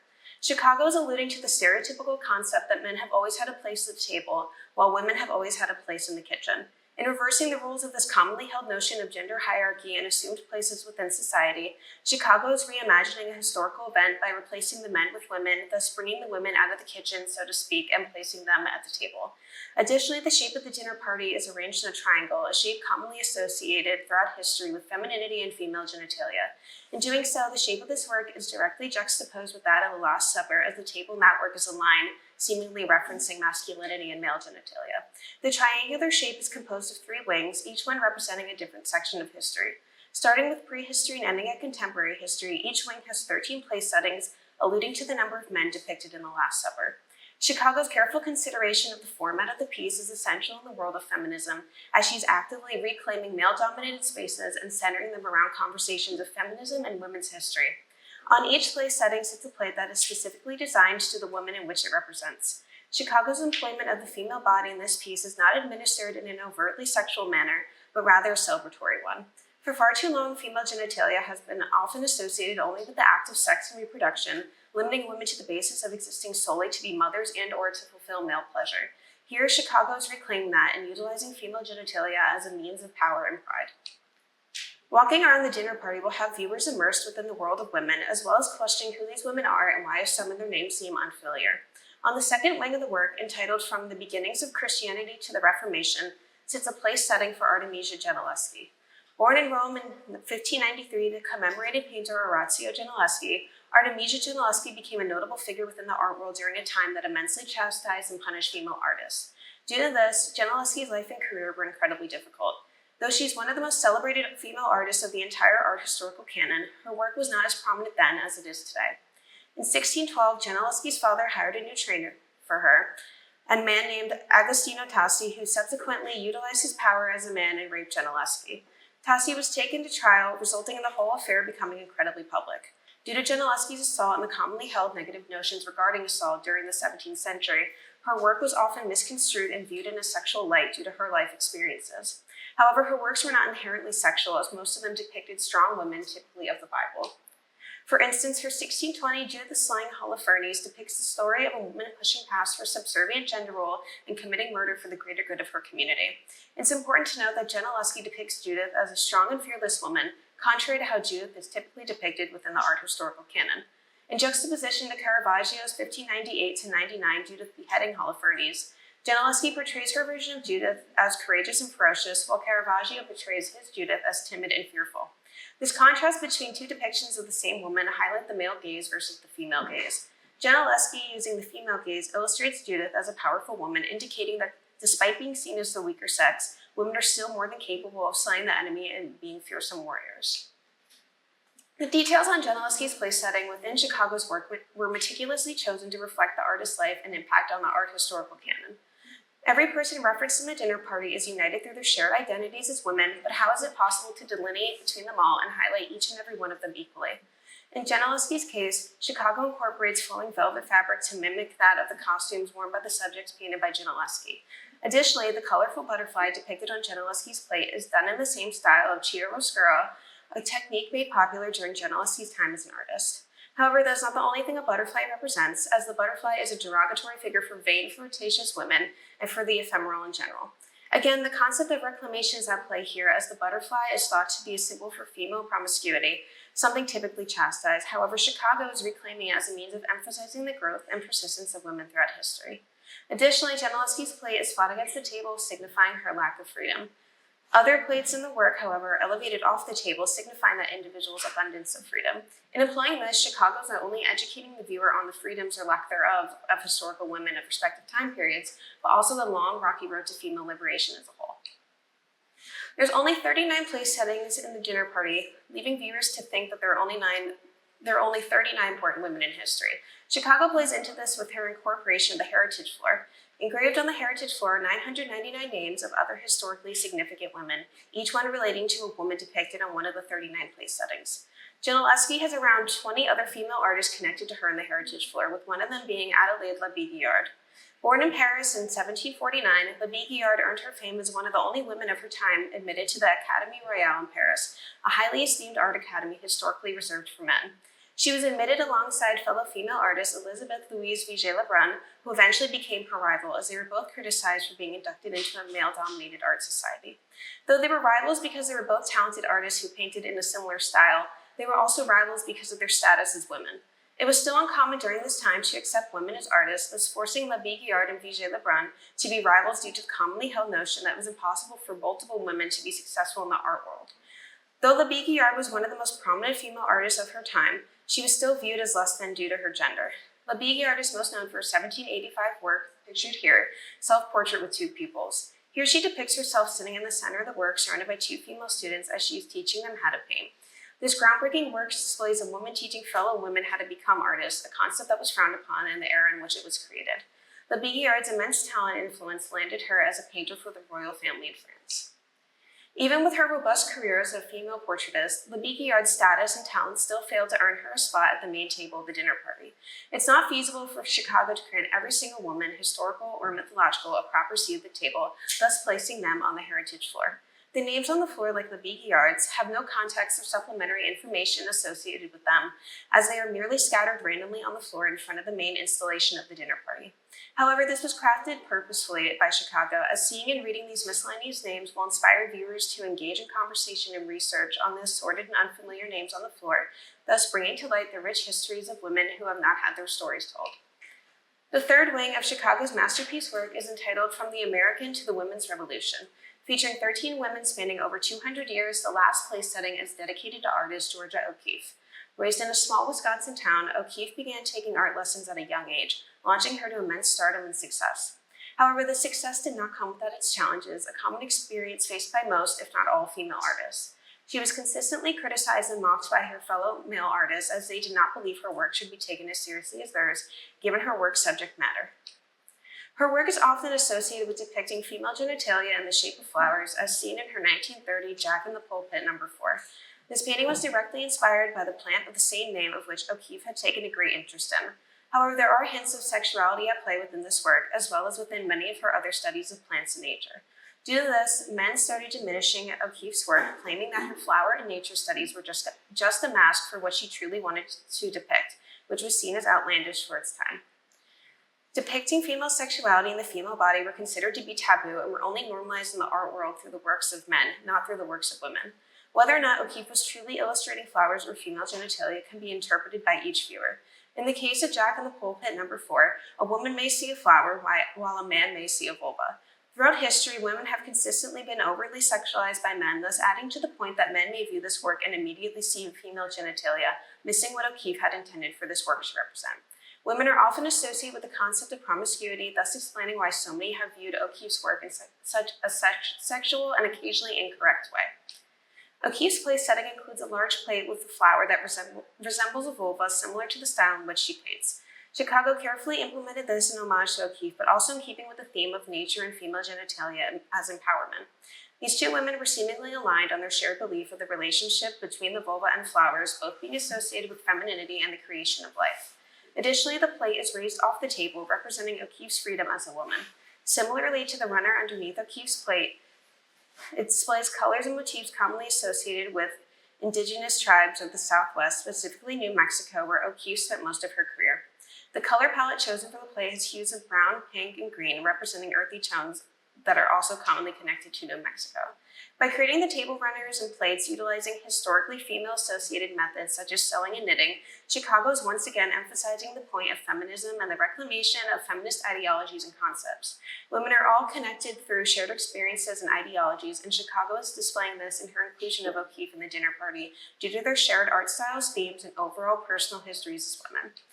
In all, Judy Chicago's 1974 to 1979, the dinner party employs carefully chosen symbolism, materials, and concepts all associated with women and femininity to reimagine a way in which the art historical canon has been taught throughout history.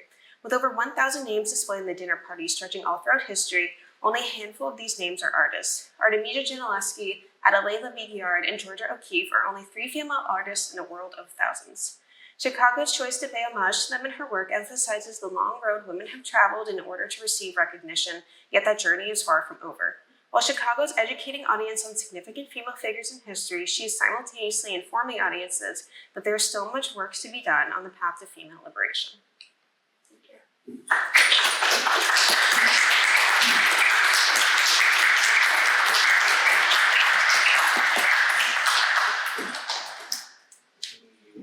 questions for him? I'm sure she's also available for a few minutes. Well, thank you so much to both McKenna and Emma for these great presentations, and to all of you for joining us for this session. Lunch will be available in just a few minutes upstairs in the lobby. There's tables on the second floor of the lobby if you'd like to eat lunch there. We also have a session starting here.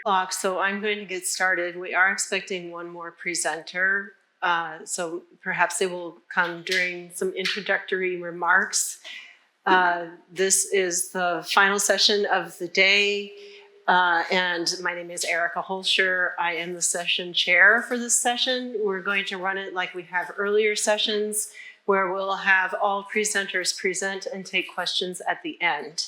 We do have one presenter who is presenting on video, so I will play that video for you when the time comes. And I'm looking forward to hearing everybody else's presentation. Mine is a very compact presentation with a lot of information in it. I will be reading it to you because of its density, and I'm going to try to keep track of my own time so that I don't go over. As I mentioned, over my 20 minutes. My name is Erica Holscher. I'm a professor of theater, and I'm the Associate Dean for Faculty and Staff Affairs in the College of Health. I also serve as the Associate Artistic Director for a theater company in Philadelphia called the Idiopathic Radiculopathy Consortium. Radiculopathy is a made-up word, but idiopathic is a health-related word that I hope none of you ever have to encounter.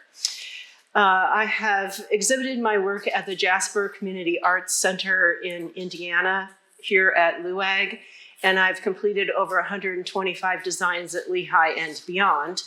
And the title of my presentation is Threads of Emotion, Ties That Bind. This presentation is a case study and a very personal one. To develop it, I have used the practices and principles of autoethnography, borrowing from current practices in the fields of sociology and communication studies. Autoethnography is driven by acute observation of and participation in everyday life, systematic introspection, and a reflective writing practice coming from within that experience. In traditional autoethnography, writing is the primary form of inquiry.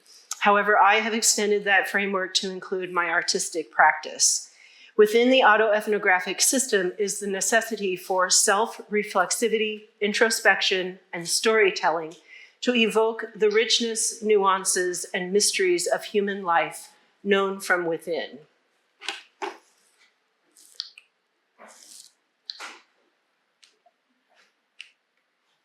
Okay. My parents were living in my hometown of Marshalltown, Iowa in 2020 at the beginning of the pandemic. I am one of 3 sisters who were all living out of state. My mother, Helen, had been diagnosed with Alzheimer's disease in 2019. All of her care, as well as the chores and tasks of life, fell to my father, and her disease had progressed such that at the height of the pandemic, it became necessary to move my parents to an assisted living facility.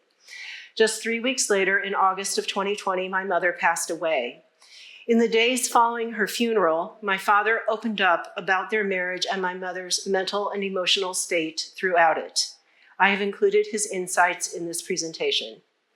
The rather shocking and lucid details that he shared ultimately resonated with my childhood experiences of my mother, shone a light on my own personal struggles, and provided an explanation for the pervasive sense of loneliness I felt.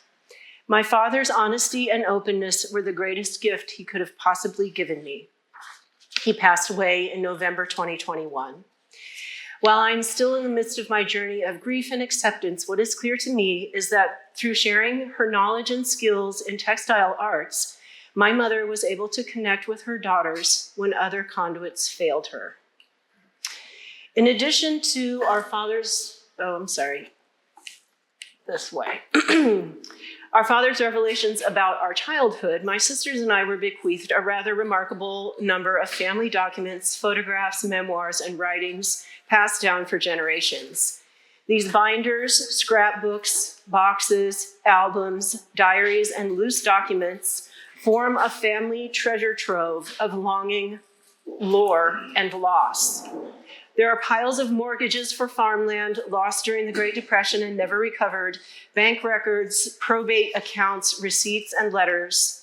There are 16 scrapbooks of my mother's creation dating from the 1950s through to 2016. And these include a very detailed travelogue of my parents' honeymoon and decades of my father's theatrical performances.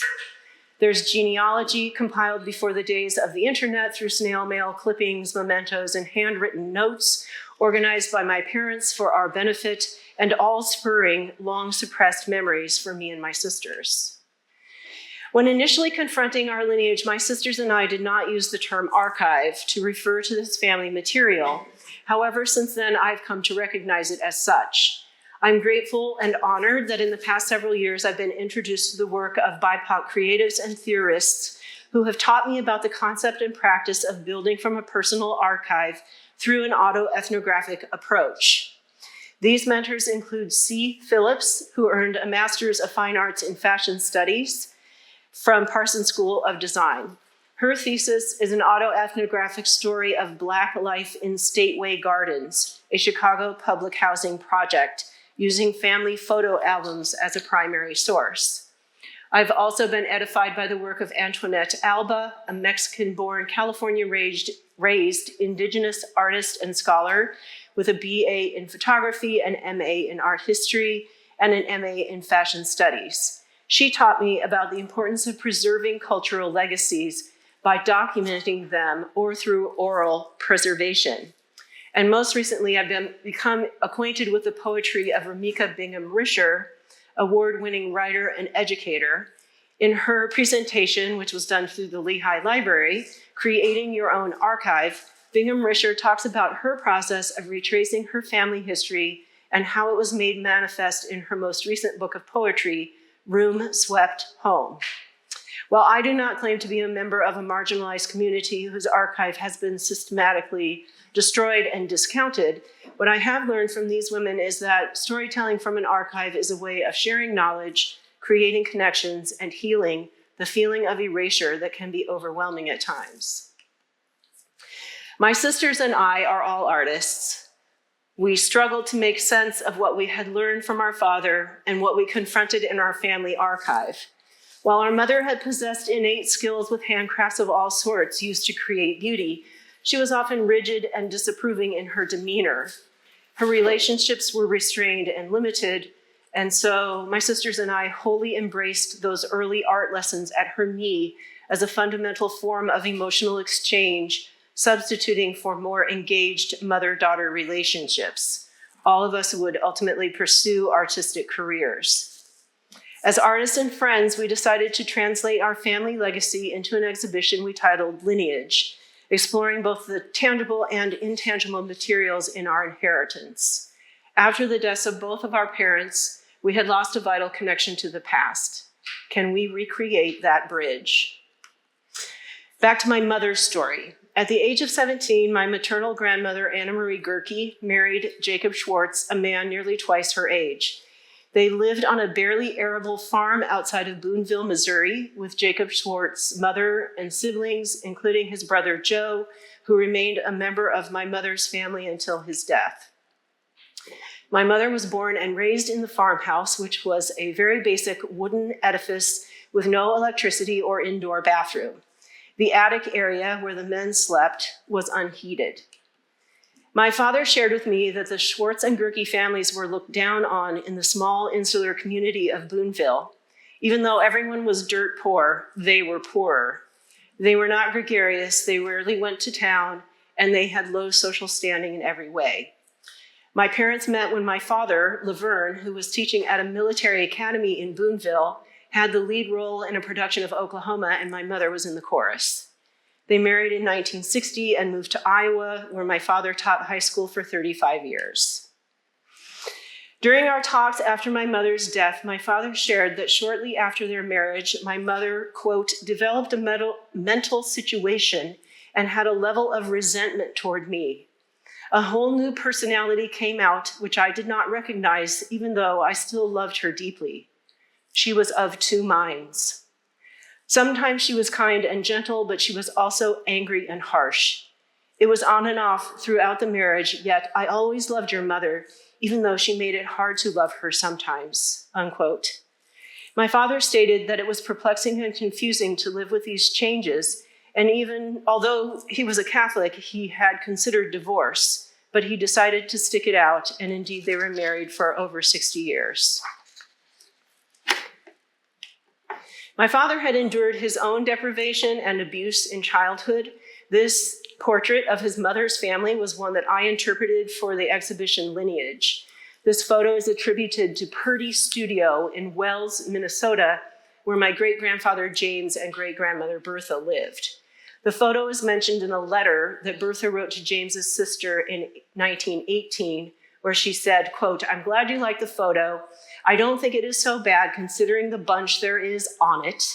We had them taken the day before Marian went to Rochester, unquote. Marian joined the Franciscan order in Rochester, becoming Sister Wilfrid. When describing this portrait in 2020, my father shook his head, reminiscing about the hardness of these people.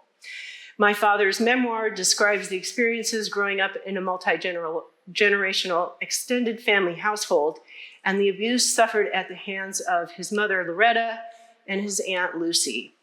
Quote, slaps, pulling ears, punishment with switches or belts, denial of food, losses of privileges, and harsh words were common. Corporal punishment, often sudden and unexplained, would continue until crying ceased, a difficult reaction to master. Misbehavior and failure to achieve expectations in school were characterized as moral failings with spiritual consequences, and threats of family dislocation, even reform school, were made. Small misfortunes in Loretta's life, unrelated to the children, were blamed on them, and they were punished, unquote. My father's memories were confirmed in conversations that I had with my aunt, Anna May, who grew up in the household and was subject to abuse. I'm proud to say that my father stopped the cycle of physical abuse and recognized that the conditions of his upbringing may have made him more likely to partner with a woman with mental health challenges. As a girl, I was introduced to a variety of needle arts, not only by my mother, but by my grandmothers on both sides. There was always a project underway, knitting or crocheting, embroidery, needlework, constructing apparel, accessories, or home decor. Garment construction filled a need because I could adjust patterns to fit my height. I'm almost 6 foot tall. Textile arts have an advantage in that they may be pursued quietly, alone, almost in secret. During my many hours of solitariness, I would complete elaborate cross-stitch projects, embroider designs of my own creation, complete macrame wall hangings and belts, and weave on my tabletop loom. My parents worked together to provide a stable upbringing for their children. Laverne, quote, accommodated Helen's need for therapy and everything else, unquote. He spent a lot of time with his daughters. Every Saturday, he took us to the library, the mall, the park, events around town, out for ice cream, teaching us how to drive. He cleaned up the kitchen after supper, washed dishes, vacuumed, dusted, helped with laundry, yard work, and tidying up, and required us to do the same. I didn't realize until adulthood how unusual my father's involvement in the household was for a man of his era. My father said that our mother, quote, had quite a burden all during the week, unquote, so he tried to step in and alleviate her stress. I could never think of leaving your mother even though she had so many struggles. I did my best to protect you girls from that, and I did my best to try to help her. I asked my father if my mother was mean to him, and he said yes. Quote, she brought so much tension into the relationship. I would often try to talk to her about it, but she was not receptive. I would try to make a way of talking and thinking, and she would get very anxious about me. She wanted to keep things private and personal, and she didn't share with me. She was in a struggle. She was angry. She had gone inside. I tried to do things differently, but no matter how I changed, she would find something else to be critical about. She was so tortured. I wondered if she desired to take her own life, unquote. As a child, I was certain that I somehow caused my mother's unhappiness and only wished that I could be a better daughter. I believe that the stresses and conflicts of my childhood were caused by me, my misbehavior, my lack of understanding, my religious questioning.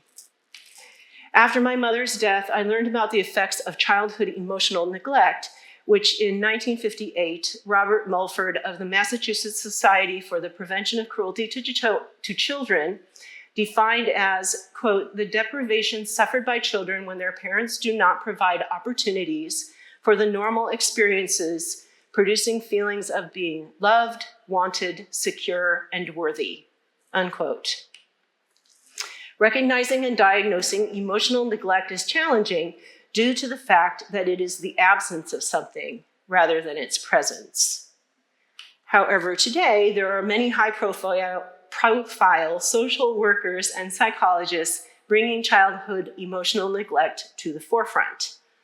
For example, Dr. Janice Webb's book, Running on Empty, Overcoming Your Childhood Emotional Neglect, published in 2013, has made her a recognized expert in the field. She describes childhood emotional neglect, or CEN, as a failure to notice, attend to, or respond appropriately to a child's feelings. Because it is an act of omission, it is not visible, noticeable, or memorable. Emotional neglect is insidious and overlooked while it does its silent damage to people's lives. At this point, I want to offer a disclaimer that I'm not here to call anyone out, any of the mothers who are here today. I am a mother as well. I'm not casting blame on my mother or faulting her for my own challenges and failures in life. In fact, I'm learning how to appreciate how dealing with CEN has actually made me a better artist, and I will list some of those positives for you. In most of my artistic pursuits, I am not limited by a perception of quote-unquote reality. In fact, I'm much more intrigued by questioning what is real and grappling with meaninglessness. Since 2010, I've been deeply involved in the theatrical genre of absurdism and other theatrical forms that are more poetic than narrative. These types of plays often involve a high degree of paradox, contrast, disassociation, exaggeration, and surprise elements. I'm drawn to art that is transgressive, dangerous, ironic, and satirical. I'm drawn to an aesthetic theory and practice that recognizes the simultaneity of beauty and ugliness. Whereas all costume designers want to explore how sartorial choices reflect the inner qualities of a character, I believe that my own rather loose perception of self facilitates my ability to identify with characters, and that also makes me a better collaborator. I'm open to ideas. I don't feel married to my first impressions of a script. I enjoy deep and active listening, and I can always find something of interest to latch onto in the ideas of others. I pride myself for being able to pull out and articulate what is good about the work of my students and collaborators. My sisters and I plowed our grief and confusion into developing the artwork for Lineage. In evaluating the photograph of my grandmother's family and thinking about how influential these people had been in my father's life, I especially wanted to emphasize the persona of Bertha. She had difficult relationships with her children, including my grandmother Loretta. The physical closeness of many of these family members was contradicted by the fraught nature of their relationship. And the following slides depict some of the other artwork and the main piece that I developed, which is called Family Specters, that was presented in the exhibition, the collaborative exhibition that I did with my sisters called Lineage. This took place in Jasper, Indiana in 2023. I selected the fabrics, made the patterns, with help constructed the garments, including the inner structure, which were shoulder supports made out of packing tape, layers of packing tape. In the gallery, the objects were arranged in conjunction with ropes representing an umbilical cord or binding, and other objects symbolizing the person's duty, occupation, or necessities of life. Individual portraits were suspended within some of the garments, and the piece was installed in the center of the gallery as a three-dimensional sculptural installation that people could walk around and inside. I have learned that the autoethnographic research methodology is ideal for exploring questions about life that have deeply personal, experiential, and emotional dimensions. Some examples are trauma, loss and grief, secrecy and stigma, mental illness, memory, conflict, and dysfunction. My sisters and I strove to assemble our memories and our artistic responses to the multi-layered bereavement we'd experienced, gathering it all into some cohesive whole, only to learn that we will always have our own pictures of the past. This realization was intensified by viewers' responses to Lineage, such as, quote, 3 concepts, 3 approaches, beautiful telling of one story, unquote. I now recognize the challenge it was for my mother to fully parent and be present in my life, and I hold the remaining examples of her creativity not only as evidence of her artistic skill, but also reflections of her painful emotional depths. It's incredibly meaningful to realize that I owe my very livelihood to lessons that I learned from my mother, even though I really didn't know her in many ways. By maintaining an archive of family memorabilia, my father passed on a record of family history, stories of misery and determination. The result is a kind of intimacy that was otherwise not available to me and my sisters. That's my time. The arts are a way of sharing wisdom and of picturing how life could be and what it could look like. The true value of my mother's creative legacy is to help me continue making beauty out of scraps.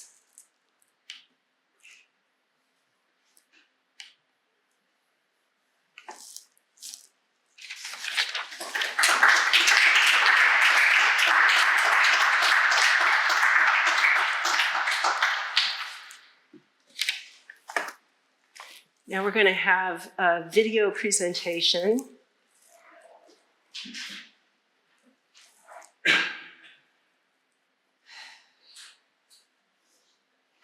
Monica Hirschberger, who is a musicologist whose research focuses on the history of opera and the history of women singers in the United States.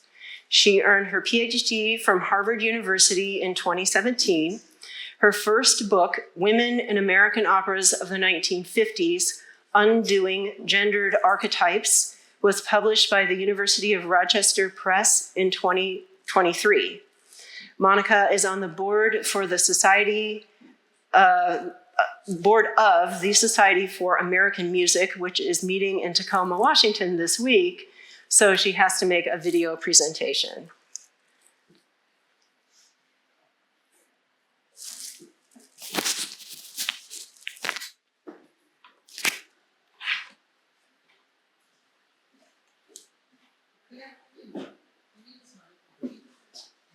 Professor of music here at Lehigh. I'm sorry I can't be with you in person today, but I'm thankful for this opportunity to share some of my current research virtually. As a music historian, I work at the juncture of music studies and history. Yet I also draw on research and methodologies from other fields, including education, sociology, women's and gender studies, communication, and African American studies. I'm currently working on my second book, a biography of the African American soprano Dorothy Maynard. I am truly enjoying this work. Dorothy Maynard had a remarkable career. not only as a singer, but also as a teacher, founder of a school, which still exists, and arts education advocate. I'm eager to share some of what I've learned about her with you now.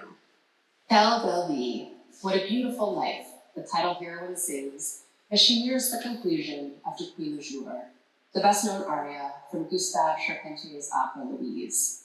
The seamstress is living with her lover Julien in a cottage overlooking Paris, and she's never been happier.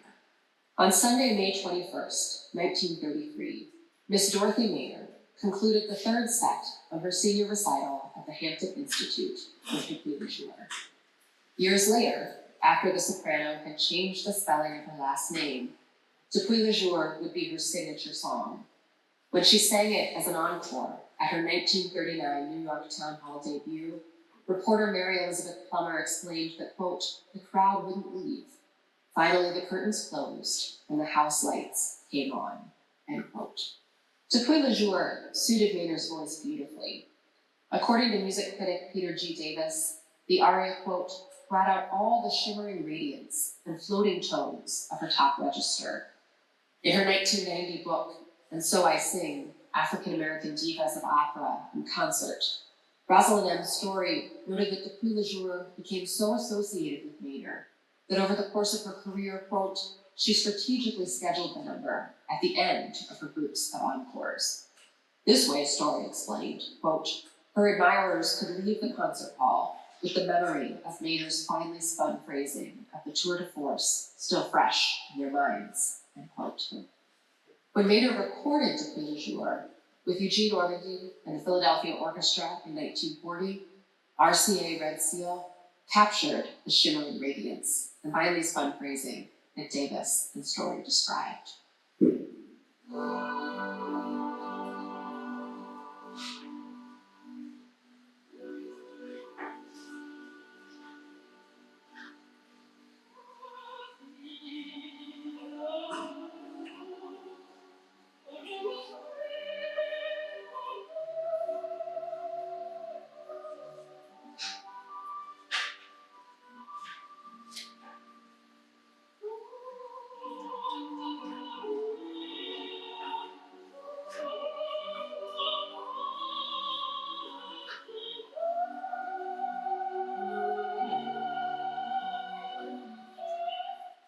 Dorothy Maynard was born into a middle-class Black family in Norfolk, Virginia in 1910.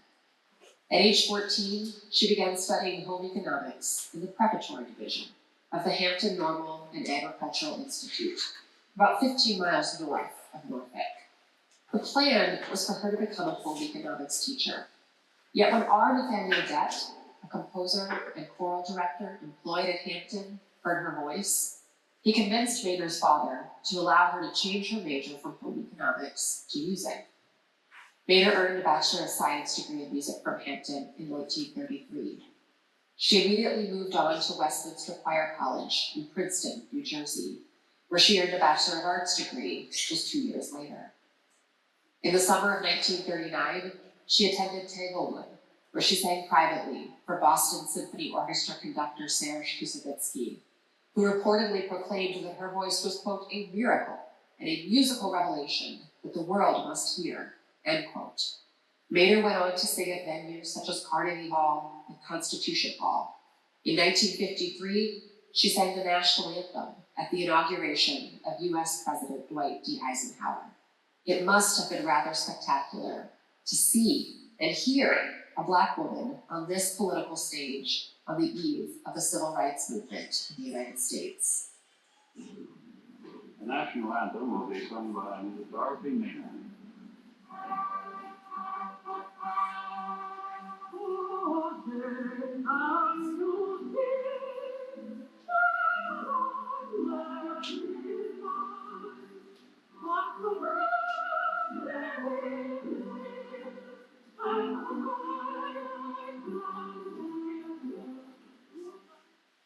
Maynard retired from the stage in 1963, but she immediately embarked on another mission, founding the Harlem School of the Arts, or the HSA. Maynard had lived in Harlem since 1943, when her husband, the Reverend Shelby Rooks, had become the pastor of St. James Presbyterian Church. She began HSA in 1964 in the basement of St. James, teaching piano, music theory, and music appreciation to approximately 20 students. By the time she retired in 1979, the school's enrollment had grown to approximately 1,000 students, and she'd overseen a $2.6 million construction project, resulting in a beautiful new home for HSA, right next to St. James. HSA exists to this day, and it continues to operate along the lines of Maynard's belief that arts education is not extra, but rather essential. Quelle belle vie, indeed. I think it's worth lingering on the significance of Maynard singing these words from Depuis le Jour, first at Hampton in 1933, and then throughout the United States and Europe in the 1940s and 1950s. It's intriguing to me that this song, sung by a seamstress in Charpentier's opera, became her signature. Maynard was supposed to be a seamstress. When she entered Hampton Institute in 1924, intending to major in home economics, she was adhering to the school's long-standing approach to the education of Black women. Founded and funded by white Northern philanthropists, Hampton Institute, which is now known as Hampton University, was an industrial trade school where Black men were prepared to work primarily as agricultural laborers and Black women as domestic laborers. Thus, Hampton was not the most likely place to nurture a Black soprano, teacher, and arts education advocate. Many scholars have argued compellingly that Hampton was carefully designed to restrict, rather than foster, Black artistic and intellectual achievement in the South. Education professor James D. Anderson asserts that the purpose of schools like Hampton, quote, was to adjust Black Southerners to a life of subordination, and they were oppressive in form and content, except where their intended purposes were subverted by local school officials. Fortunately for Maynard, in R. Nathaniel Dett, she met one such school official. Musicologist Lawrence Schoenbeck writes that Dett, quote, is remembered today as one of several pioneering African-American composers who championed the use of Black folk song, especially the Negro spiritual, as the basis for Western classical compositions. Dett was also a dedicated teacher, and it was in this role that he changed Maynard's life. When Maynard arrived at Hampton, she regarded singing as an extracurricular activity, and she was torn between it and sports. According to William F. Rogers Jr., who chronicled Maynard's amazing career in 1933, often she would find herself dashing from the athletic field to choir rehearsal, leaving her hockey stick at the foot of the stairs and scrambling up to the rehearsal room, still panting from the workout and still wearing the white and Black skirt uniform. Gradually, Maynard began to take singing more seriously, thanks in large part to the path that Dett paved for her. According to Dett, he accepted his position teaching at Hampton in 1913, quote, because of a hope expressed by its authorities that a real Department of Music might soon evolve as a result of my presence here, end quote. Dett quickly learned, however, that Hampton's white administration was not particularly interested in supporting an academic music department. Instead, they sought to use music to uphold Hampton's long-standing mission of training Black men and women to remain in the South. As music educator Laura Shipley emphasizes, music was always, quote, a part of the student experience of Hampton. Shipley writes that Hampton's founder, General Samuel Chapman Armstrong, quote, believed music was a part of the former slaves' culture that needed to be preserved, end quote. Armstrong was particularly interested in preserving plantation songs. He established the first school choir in 1870. 2 years later, having taken note of the success of the Fisk Jubilee Singers, he formed a touring group called the Hampton Singers. Now Hampton Institute could preserve and profit from the plantation songs. All the while, they could use plantation songs to remind their students that their place was effectively still on the plantation. When Dett arrived at Hampton, he immediately found himself at odds with the way the Institute was seeking to use music to fulfill its mission. Dett wanted to establish a music department where students could learn both traditional Black music and European classical music. He was particularly interested in teaching students to use traditional Black music as a basis for American classical music.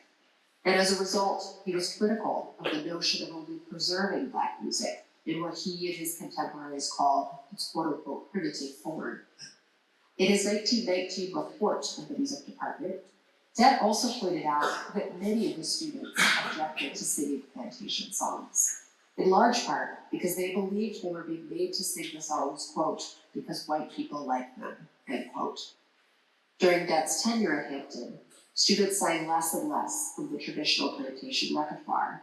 They also sang more and more of Dett's own music. In 1926, Dett became the first Black chairperson of the music department, and he finally began to build the music program that he envisioned. In 1927, he implemented a new 3-year course in music education.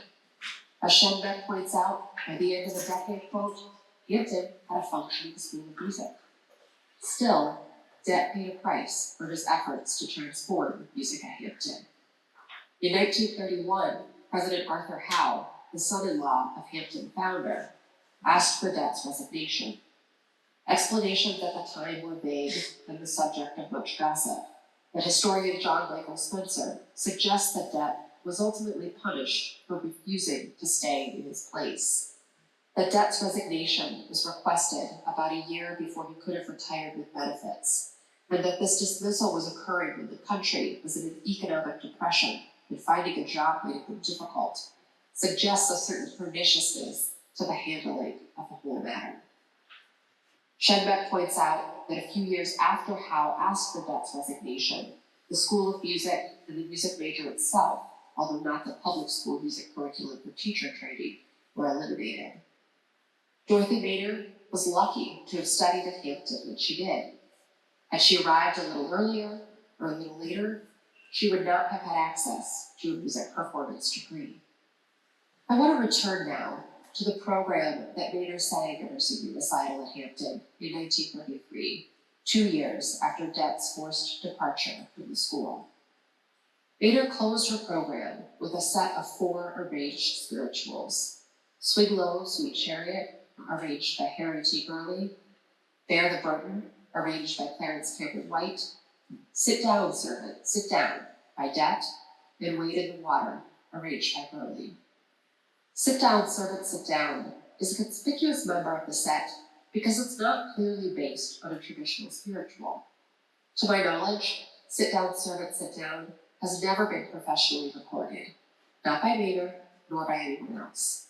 Yet it was published by G. Sherman in 1932, both as a soprano solo with piano accompaniment and as a choral arrangement featuring a tenor soloist with piano accompaniment. When I perused the Art Nathaniel Dett collection, housed in Sibley Music Library at the Eastman School of Music in January of 2023, I found a copy of the published choral setting and a photocopy of the handwritten version of the piece for solo soprano. This is the version of the piece that I believe Maynard sang on her senior recital. The published version of Sit Down, Servant, Sit Down includes a short description after the title. A weary mammy, dozing by the fireside, dreams that the Lord of Heaven bids her rest a little while. This reference to mammy is striking, for as many historians note, there were 2 incredibly damaging stereotypes about Black women that arose from slavery: the mammy and the Jezebel. In her 2008 book, Mammy, A Century of Race, Gender, and Southern Memory, cultural historian Kimberly Wallace Sanders describes the mammy as follows. She is usually extremely overweight, very tall, broad-shouldered. Her skin is nearly black. She manages to be a jolly presence. She often sings or tells stories while she works, and a strict disciplinarian at the same time.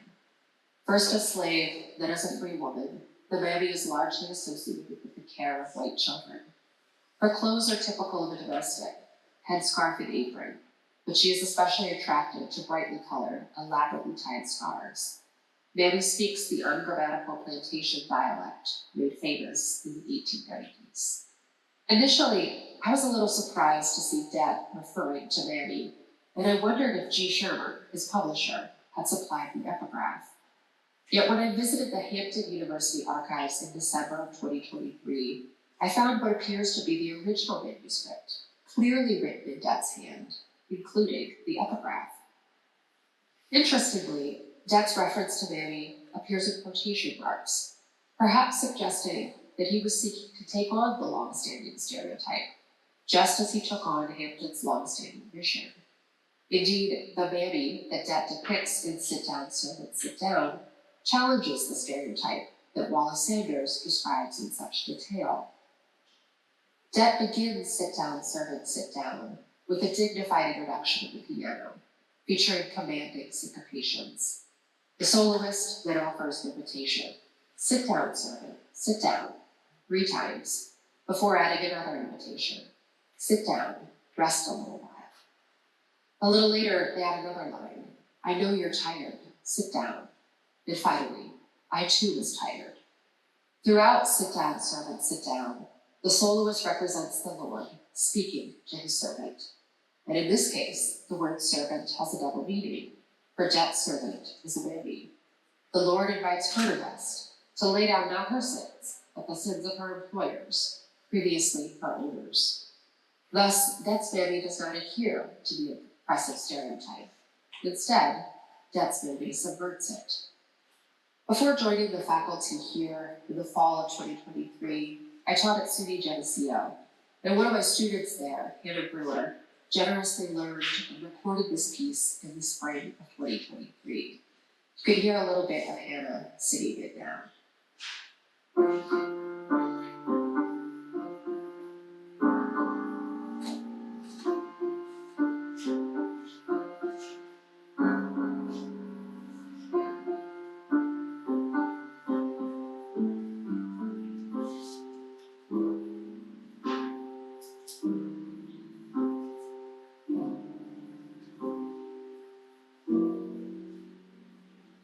Sit down, servant, sit down. Sit down, servant, sit down. Sit down, servant, sit down. Sit down, rest a little while. Sit down, servant, sit down.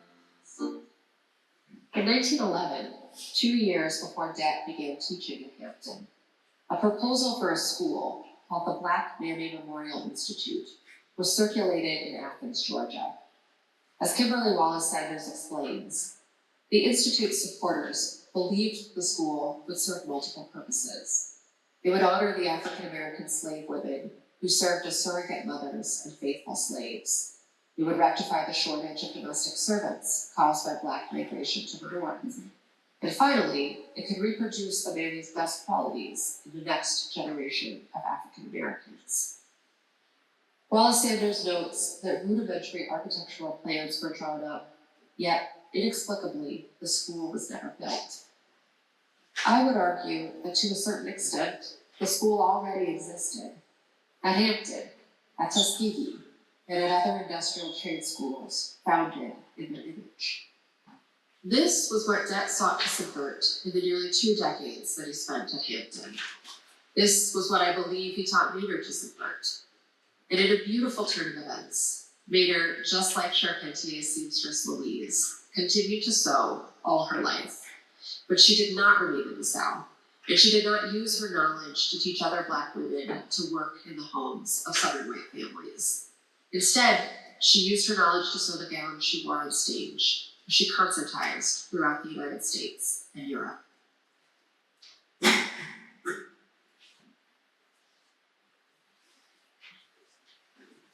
Should we clap?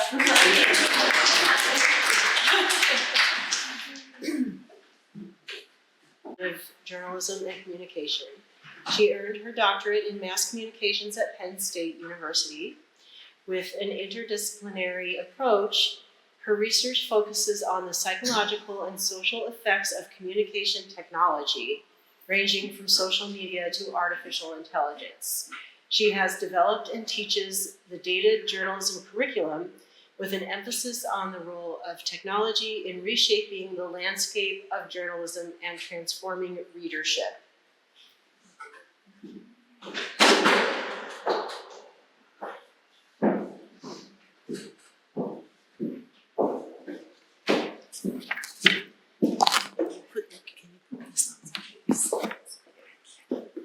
Thank you, Erica.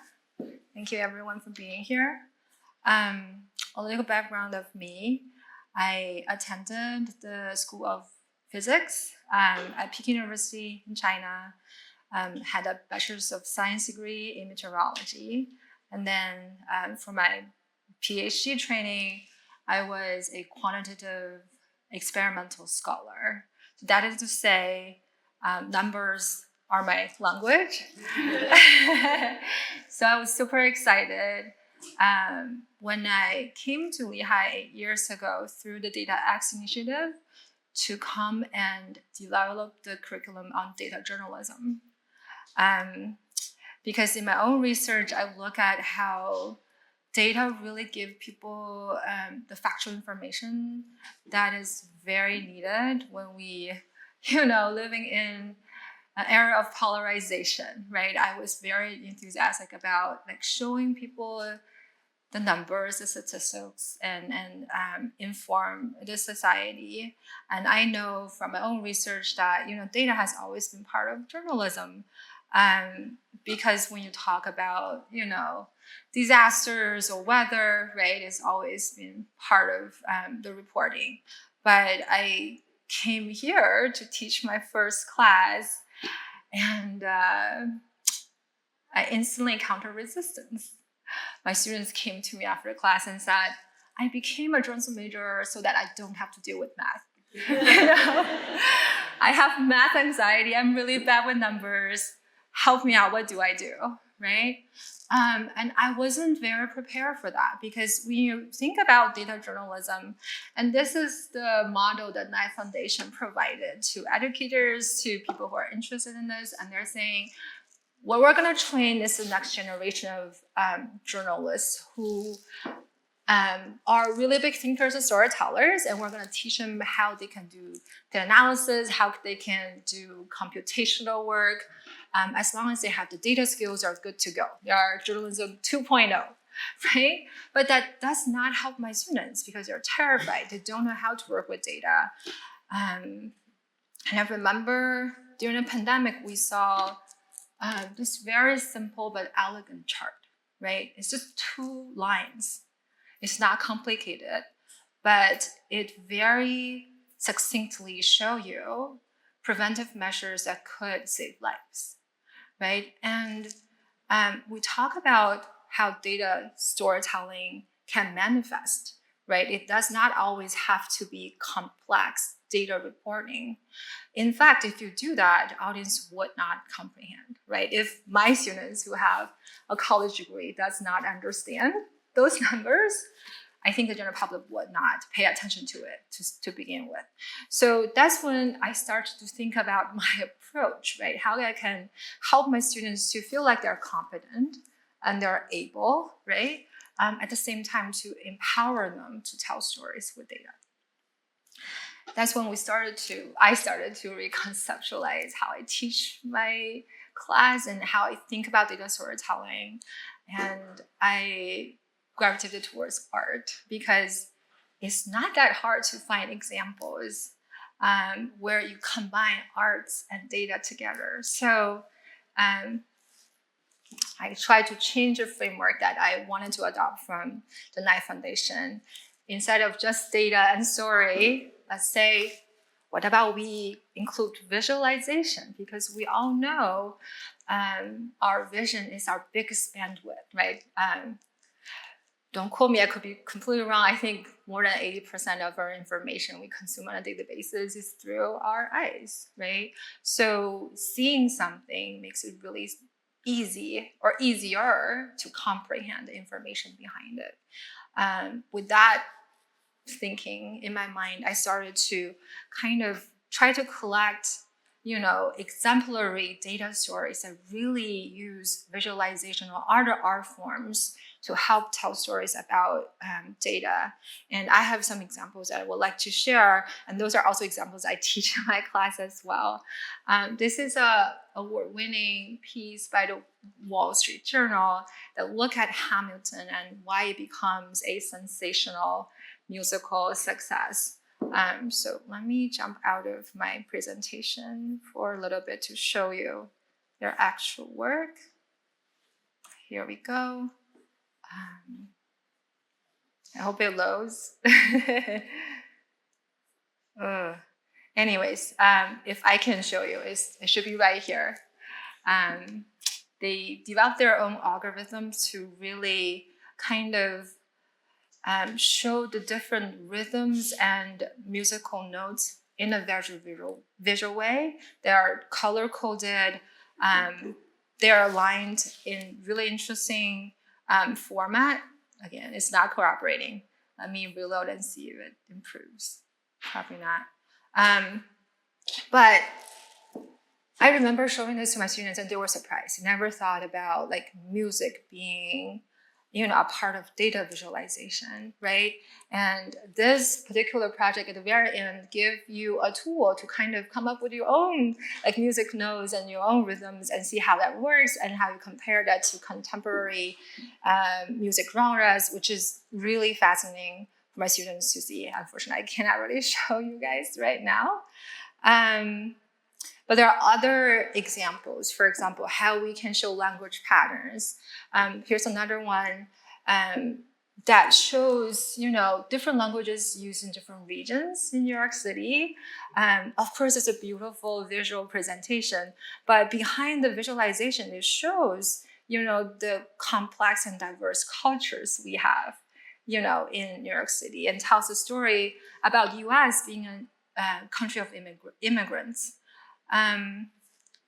Other really fun projects I show my students, this is another example from Financial Times.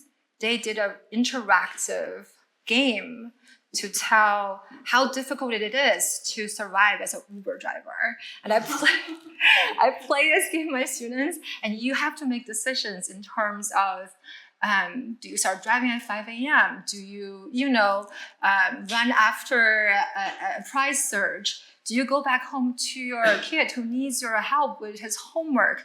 Do you go to a birthday party of your best friend? Or you keep driving to make ends meet, right?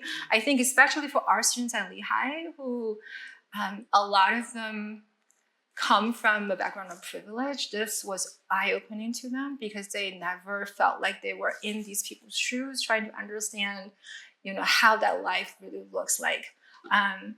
And then we talk about how this is a data project, right? This interactive game was built based on extensive, investigation reporting by the Financial Times reporters to make this happen. And they realized that, data stories come in very different forms. And then there are also other examples where you can see art helps data reporting in situations where reporting otherwise is not possible. So for example, this is a comic journalistic piece called Hostage. It tells the story about journalists being held hostage in Syria and other places. You can't take pictures, right? You can't even take notes. What you have is your experience and your memory, and you come back. You use the format of a comic drawing to really recreate that experience. Examples like that is kind of really powerful for my students to see. Here's another one from, this is not the right link. Let me try to Google to find the right link. I just wanna show you and see if something will work today. Okay. Again, I'm trying to show my students how data can be presented in a way where you don't see numbers at all, right? And what you're seeing right now is this artistic presentation of what avalanche would look like. But behind the reporting, there are a lot of data that help construct, for example, this stunning animation to show you what nature really looks like, right? So examples like this really, change your way to think about how you do news reporting with data. I just want to show, I probably cannot show the whole entire video, but new technology also help us to tell data stories. And this is one which is a immersive 360 video that try to recreate experiences of people living with autism, right? Because a lot of times it's really hard to experience what other people is experiencing, and technology can help us kind of bridge between those experiences. So I'm gonna show just a part of that. And if this is triggering for anyone, please feel free to step aside. So you have this first person view of someone who struggles, right, in social situations. Need to keep calm. Remember the exercise. 5 things I can see, 4 things I can touch, 3 things I can hear. Mum! Mum! Mum! Mum! No. Out. I need to get out. 5 things. Remember, can I? 5 things. Touch. I can hear. Remember, I can't hear. See. See. I'll stop here. What's happening? Okay. And after viewing this, we have like long conversations about, what this type of reporting can do, right?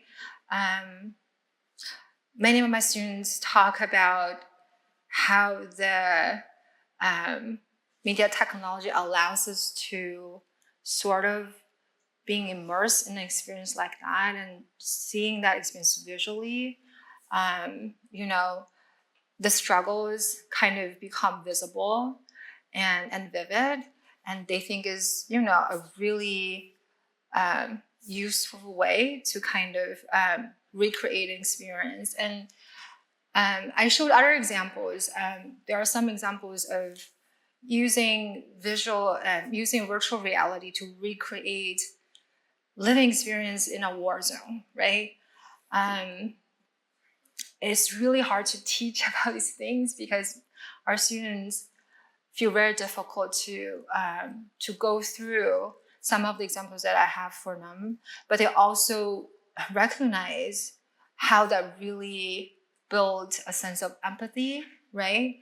And understanding. So again, a lot of this, if you guys are interested, I can definitely share the link to this and more background information. But projects like this is built upon scholarly research and a lot of data, and definitely creative ways to tell the stories. Let me see if I can go to the next slide. Okay, go back here. Okay. I think, like I said, visualization and other forms of art kind of make abstract and cold data more visible and vivid, and they help us tell stories about very challenging topics. And here's another example. This is a data project done at MIT. They want to tell stories of oppression, and they talk about how conversations about this topic is very difficult for survivors. So they want to recreate that using physical embodiment in a space. So what they did, and this is not super visible maybe, they created these mechanic birds that's displayed in this area, in this galleria. And if you approach them closer, they started to tell stories at a very low volume. You have to really lean in to hear what they actually say. And they call this project the Whispers of Freedom. So the idea really is when someone shares a difficult topic, it's hard for them to be loud, right? It's hard for them to speak up. So they kind of recreate this intimate conversation that you would otherwise have So that to me is very inspirational to my students, also very inspirational. I will show you some examples of my students' work that kind of really take in mind how you use space to recreate art forms that tell stories based on data. So those are really cool ways to think about data stories being told in artistic formats. And I think with these examples, my students finally felt like, okay, you know what? I think even though I still have math anxiety, I'm still very poor with math, but maybe I can rely on these different forms of art to get my story out. So I then shift my focus to teach different ways where they can visualize their data story to make it interactive, to make it engaging and compelling. And I would like to show just a few examples in the past few years, one of the work from my students. A lot of times you find students start to dig very deep into their heart and find issues and topics really important to them. So this is a project done by an African-American student in my class. And apparently if you look at the topic that she chose to depict, that's something that's really important to them as an individual. You also see students of color who chose to do an infographic on a TV show that features a very independent and powerful character of color. And I support that, right? It may not be as important as, unemployment rate, but this is a very important issue for my student individually. And then I have students who have international and global background who really want to take a chance to look at, for example, can we tell, the sensation over K-pop and Korean cinema and TV shows using data, right? So that's another example that we see. A lot of my students really look at Lehigh as their source of inspiration, right? Because this is the community they live in. And they want to tell stories about Lehigh and share their concerns and struggles. And this is a project done just a few years ago when the proposal about changing Lehigh's campus was, raised, and the students were furious. They're like, "Where do you park, professor? Are you able to come and teach our class?" I really, really appreciate their empathy and solidarity, but they've done amazing work. They work with several different offices on campus to map out the Lehigh parking situation. They compared the current parking to the proposed parking changes. They did 360-degree video of the space and try to explain, why this is a concerning situation in their mind. Other examples, this is not surprisingly, but a team of all female students who decided to focus on the Me Too movement. And again, this is several years ago. Several of these students in this team had studied abroad experience, so they wanted to compare what's going on here, in America to, situations in Europe, for example. So they turned to Twitter and try to see what kind of hashtags are being used, what kind of stories people are sharing. Beyond just looking at data, they also wanted to humanize their data. They talked to, survivors of sexual harassment and assaults. Here at Lehigh, they went to an activist activity called Slat Walk. I don't know if any of you still remember that. They did fantastic photography to go along with the story, with the data story. Okay, I'll try to wrap up as soon as possible. They also think about space, right, as a way to embody their creativity. And you can see how they really showcase many of the pictures that they capture when they tell stories of data. They also turn to virtual reality, immersive experience, and AI art to kind of to kind of tell data story in artistic ways. So through this pedagogical experiment, I also realized how I can reach my teaching goals and learning goals in new ways, right? We wanted to create informed citizens who are competent and confident to work with data, right? And art really is a very useful vehicle and tool to help them get there. And the tools that I teach them shifted away from simply looking at coding and statistics, but to their artistic expression. I'm gonna skip some of them. Beyond classroom, in the student newsroom at Brown and White, we have, for the first time, a data department, which is really rare if you look across the nation, and they produce wonderful news reporting on the election, for example, to talk about how there's voting oppression, right? They were in the field the entire time. They also contribute to the new community page. They look at our local communities and talk about, for example, Reconstruction, as I show here. Some of the final point that I want to make is the fact that art and journalism are not that far away from each other. If you really think about ancient painting, there are ways to capture reality, right? And there's a saying to say that when new technology merge to capture reality, the old form becomes art. So I think that's a really interesting point to think about.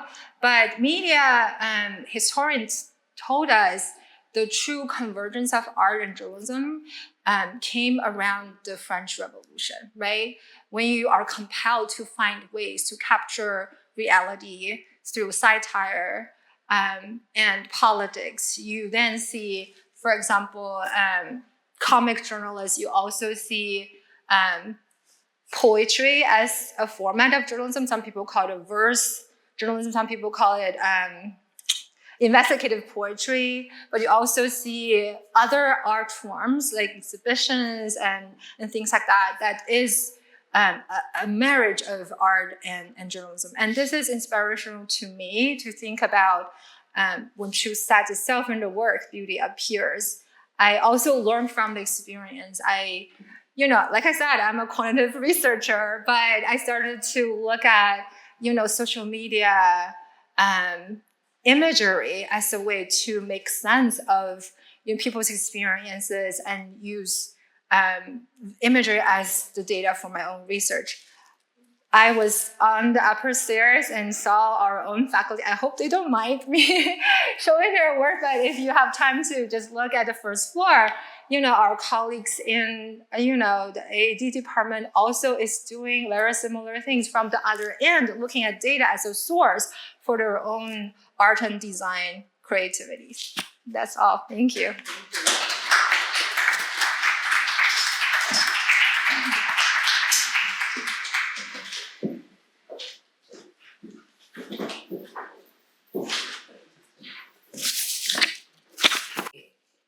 So, I teach Hebrew in a rather unusual but highly creative format. It's a hybrid course shared between Lehigh University and Lafayette College. In fact, my position is a unique collaboration with Lafayette. I'll explain. In the hybrid format, I teach in person in Lehigh on Tuesdays, and the Lafayette students join online on Zoom, and on Thursdays it's the other way around, and I teach in Lafayette, and the Lehigh students join us on Zoom. So far so good. Let's be honest, I guess they took me because I didn't freak out only for that. So this structure presents unique challenges regardless of technology, particularly for elementary level language instruction, where regular student-to-student and teacher-student interactions are crucial for building fluency. With less face-to-face time than traditional classroom setting, I looked for ways to compensate for this and keeping the student actively engaged on the screen. I asked myself, what can I bring to the role beyond my technophobic free character and my knowledge of Hebrew? The obvious answer for me was my background as an art historian and my expertise in Israeli culture, both past and present. And naturally, I turned to the visuals, which I knew offered an immediate, compelling way to spark discussion and support this kind of classroom format. This made my shift from an art historian to also a Hebrew professor feel more intuitive. I soon realized that my deep engagement with visual art is serving as a powerful pedagogical tool specifically in the hybrid language classroom.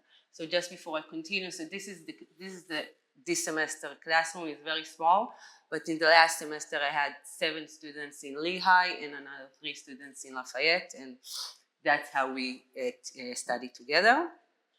And this is just a short example because I have more later.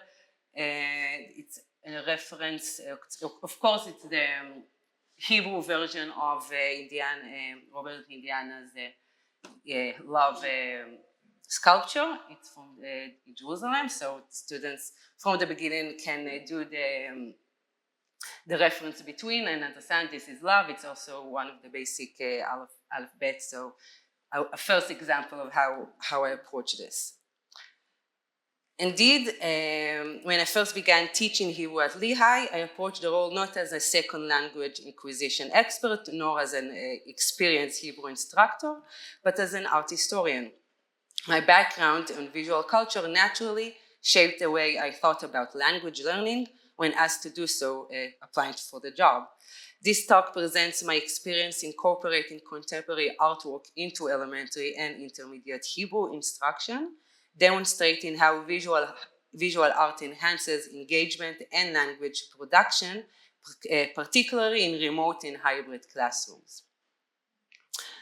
Now, while integration of visual cultural content into language instruction is common, language teaching at the elementary level typically relies on simplified textbook illustration that provide limited cognitive engagement.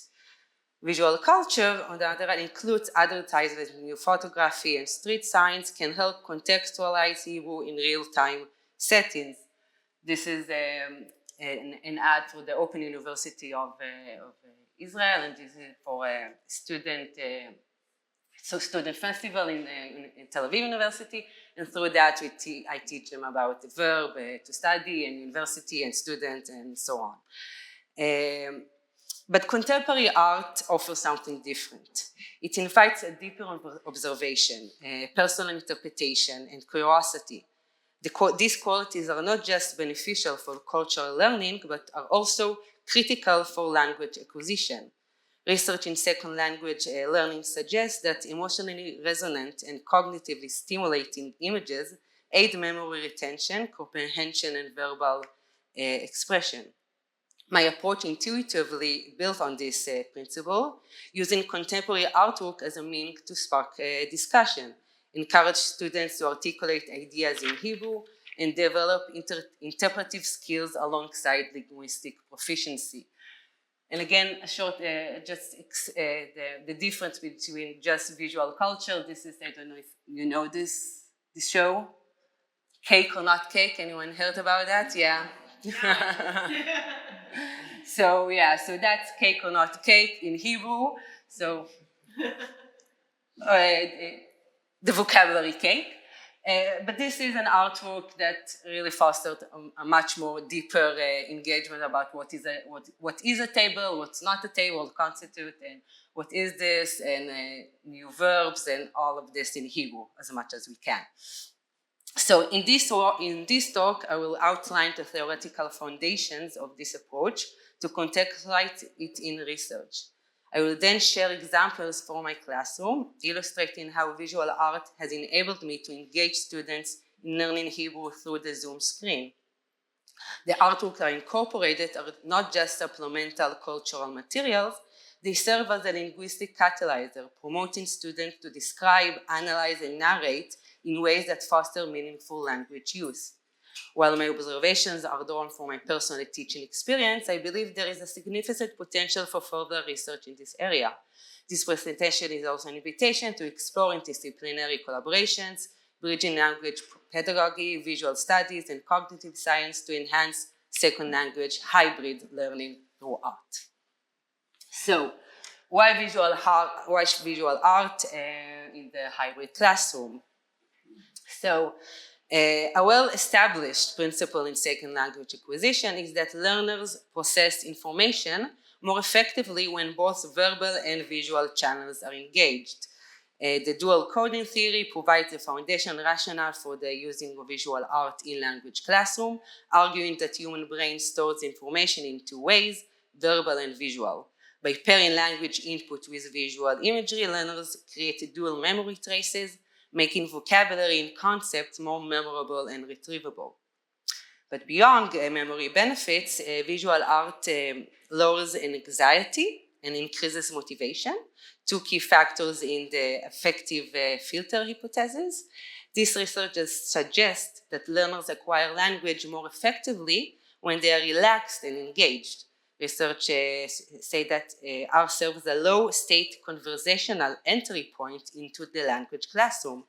Describing an artwork shifts the students' focus away from their own linguistic performance and onto an external object, reducing self-consciousness and making participation feel more natural.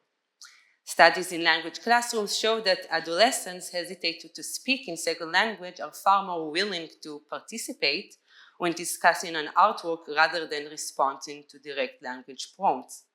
This curiosity-driven engagement creates a positive learning atmosphere, encouraging students to experiment with Hebrew without fear of making mistakes.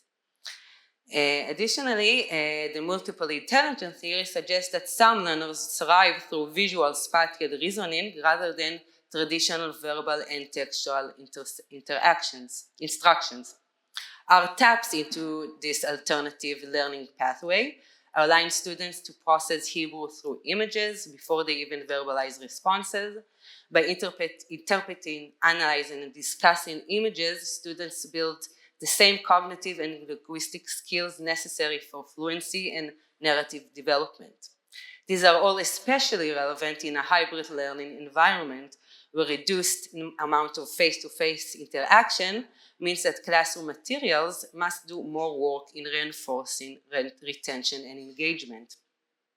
Visual artworks not only provide contextual support for new vocabulary, lowering anxiety and allows visual modes of learning, but also act as rich, thought-provoking and stimulators that encourage deeper observations and interpretation, cognitive processes that are crucial for language acquisition. So that was what I wrote. Now I'll show examples. Some freestyle, I say. So this is one of the first images that I gave the students, and naturally it was about the letters, about the first, Aleph is the first letter, and very basic vocabulary. This is Ima, which is mother in Hebrew. Sea, blue, man, woman, you have someone here. So it's not a typical mom illustration, but because it's not typical, it can make more effect. Another example from the beginning, to present the students also with script Hebrew, not only printed version. So this is, again, very basic vocabulary. This is shalom, ma shlomecha, that's shalom, hello, ma shlomecha is how are you? Orange, red, also new adjectives we can use now, beautiful, big, small, interesting, or very simple adjectives that I already need to teach them by the textbook. And also cultural interpretation, because when I translate it says Shalom Chayal, which is a hi soldier, how are you? This of course elicits a discussion about militarism in Israeli society. Another one that I really like, and I remember a student that said, wow, interesting. So I was like, So as a regular highway sign, again, simple vocabulary, home in all the languages, but especially what made this one very helpful because it helped me give them more thought-provoking prompts, not just my name is, I live at, I study that and that. They also needed to think about my name is, I live at, home is. So giving more answers that can elicit a family, friends, community, security, just some examples. And for more intermediate Hebrew, the prompts become a little bit more complex with sentences. What is home for you? Home is where the family is. I feel safe. I'm loved. And there's all really basic vocabulary that I can use through a really simple work of art. Another longer narratives and speak initiators. So this actually elicit a really, again, vocabulary and adjectives a little bit more complex. This specifically also elicit a discussion, a really interesting discussion between Hebrew heritage students as opposed to Jewish American Hebrew students that I had about what is this? Is this a regular Friday dinner or is it a high holiday Friday dinner? Jody, what do you think the Israeli said? Yeah, the Israeli, the heritage completely. The heritage students said that this is like only high holidays. The other students, no, this is every Friday night. So yeah, and I have also a student that is in my visual culture class, so it was always okay. What is this class? Is it visual culture or are we doing Hebrew? So yeah. And also street art and street poetry. So you can give them a poem and we can discuss it in writing. It may be the same, but students and general public, we like street art. It's accessible, it's beautiful, it's very impressive. And through this, we talked about how we can use grammar actually to, in grammar and structure and sentence structure to translate as a clue, as a problem-solving way, not only to memorize the verbs and the conjugations, and really to think about how I can use the root structure of Hebrew or the way we conjugate verbs to understand, and also the visuals to understand the poem. We also virtually visited the Tel Aviv Museum. It has now an entire exhibition about light. So when I was in Israel, I just like, okay, this is good for my class because this is light in Hebrew, or which makes a light. It's very simple to read the artworks. I choose usually artworks that are simpler to read. So we went through the exhibition, talked about the artwork, and showed them how easy it is to describe with really basic Hebrew. This is the intermediate class, but they're not that much more than the elementary ones. So different aspects of the same word vocabulary over and over again. That's a fundamental way that you teach a language. This one I liked, especially it was a practice. It's again in the exhibition. The audience was promoted to answer the light in my life is, and then it was streamed into those light bulb. Wait, what is that? It's not working. Oh. So there's a video and it runs because it's a running work, so it runs. So each student needed to focus on one and read what's written there. And after, of course, we talked, each one said what is their light in their life and everything in Hebrew. So yeah, and I last finished it with, it's not here, right? So there was a nice picture here of the students here. So we came for a visit to the gallery and we talked about art and their assignment. Now I'm they're supposed to submit it. Let's see how it goes. They wrote a script of 2 students coming to the gallery and talking about the art and everything in Hebrew.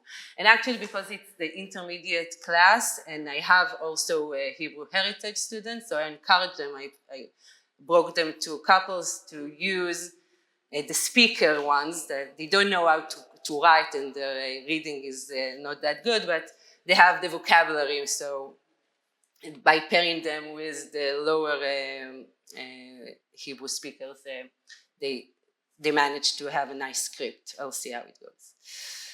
Okay, so this approach to language instruction demonstrates that visual art is not merely an accessory to cultural learning, but a powerful pedagogical tool. By integrating contemporary artworks into the hybrid Hebrew classroom, I've seen firsthand how students engage more deeply, produce more language, and develop stronger connection to both vocabulary and broader cultural themes. The hybrid format, which limits face-to-face interaction, benefits tremendously from this multisensory interpretive mode of learning, allowing students to think critically, express themselves freely, and make meaning in Hebrew beyond memorization. Rather than passively absorbing language, they become active observers, narrators, and participants. While my insights come from teaching practice and intuition, I recognize there is significant potential for further research in this area. The intersection of second language acquisition, cognitive science, and visual studies offer many questions worth exploring. How does visual engagement impact long-term vocabulary retention compared to traditional methods? What role does emotion and personal association with imagery play in accelerating language acquisition? And how can hybrid environment leverage visual culture even further to compensate for reduced in-person classroom interaction? While these questions seem far from the interest of art history, I find them actually tremendously relevant also to the way art is consumed, understood, and remembered. As art is also a second language of sort, as a muscle you need to train, I invite collaboration with scholars from linguistics, cognitive science, psychology, and education to study these effects more systematically in language and art education. And we can go home because it's the last. Thank you.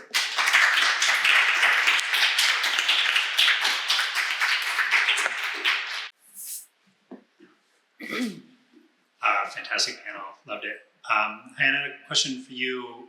One of my mind, problematic aspects of that Knight Foundation image is that it's focused on the individual, right? When in fact, every single example of provocative digital journalism is produced by teams and are highly collaborative. So I was wondering if you're in your classes, do your students come in with a certain perception of what it means to be a journalist as an individual, and are they coming up against the fact that it's collaborative? And also just talk about what have your experiences been with your students working collaboratively as teams?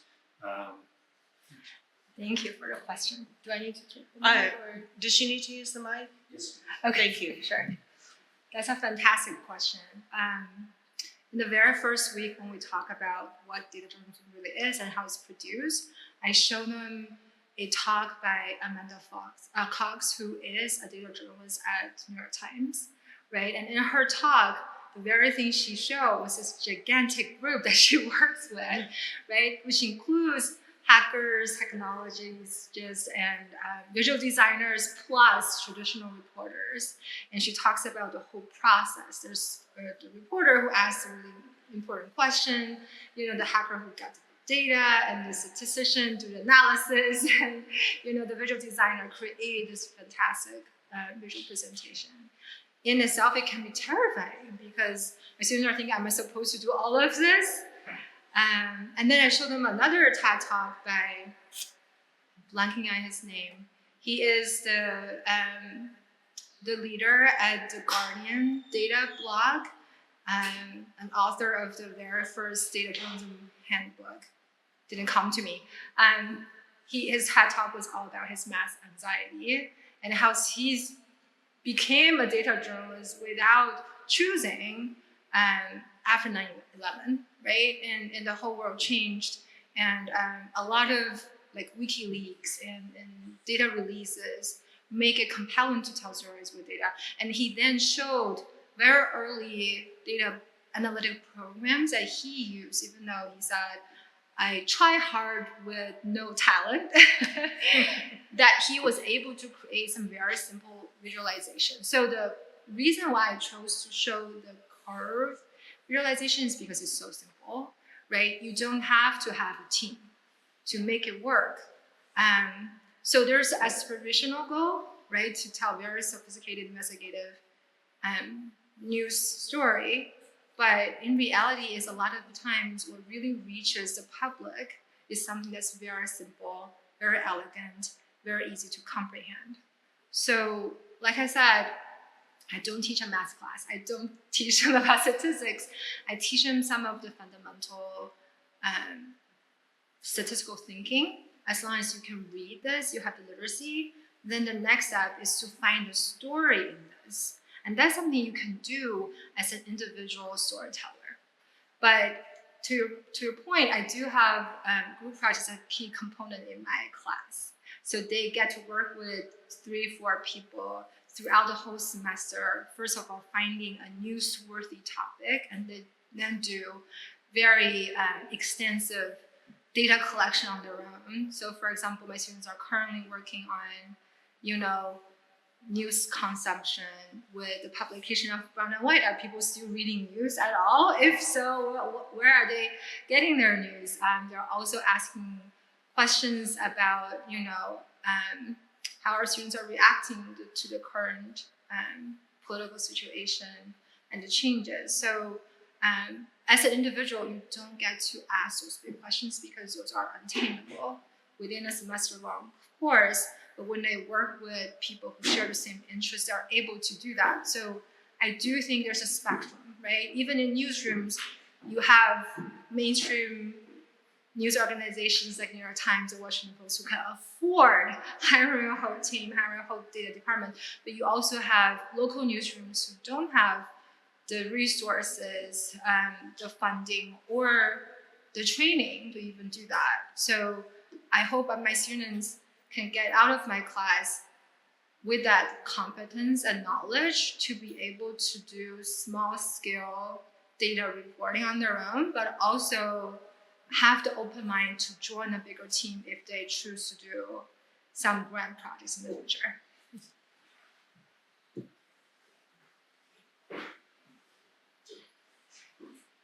Question for you. Hi. Did you always have you ever taught a class that was not hybrid, like you do now? And if yes, did you incorporate the same amount of digital, visual incorporation into your classes, to the courses? I did. Actually, now the intermediate. Which one? This one? Oh. This. So actually this year the intermediate Hebrew is not hybrid yet, it will be next year. So I experimented with them also with all the visuals. So it's always good, but I heard that specifically it's good, and there's a lot, the research is getting there. I was looking for research because as I said, this was really intuitive. I did it because it interests me, and language in general can get quite boring too. So I found it really, specifically in the hybrid, I think, because, you're in my hybrid class, the screen time it's hard. So when you visualize, it's a little less hard. Thank you. Hi, I have a question for you. I find it really fascinating to have language teaching, incorporating visual art, and my question is how students react to it. Do you get what student feedback do you get in this kind of novel, innovative approach to teaching? Okay, so it's not again. So it's not novel. Again, it was intuitive, and then I went back to look at who did it. So not a lot, because And actually, I'm not a Hebrew instructor, okay? I got into a situation, as I like to say. So, and my spouse is also a Hebrew teacher, also was not a Hebrew teacher. So we both are now in this ecosystem of Hebrew teachers. And language is all, teaching language is also about teaching culture. That's for sure, everyone knows that. But to use visuals, especially art, it's hard. I asked my husband, how does he use it? Does he use it? He said, well, I can't do it so much because how much can I say? What do you see? What do you see? You can do it. You need to go in the upper level to really engage in conversations. So it's not something everyone knows how to do. How to really critically look at works of art.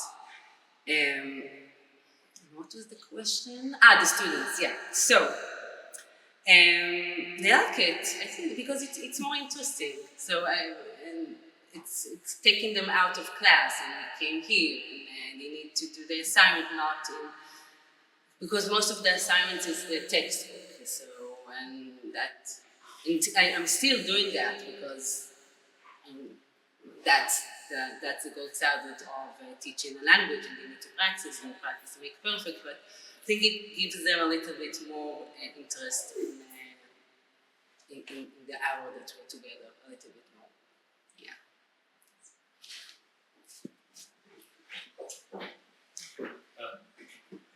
Yeah. As a person who spends most of his time, or the preponderance of his creative time, putting words to music, is the opposite a possibility for also this kind of engagement? And isn't it traditional in acquiring a second language that learning songs is a way? Wouldn't that be helpful in the hybrid classroom?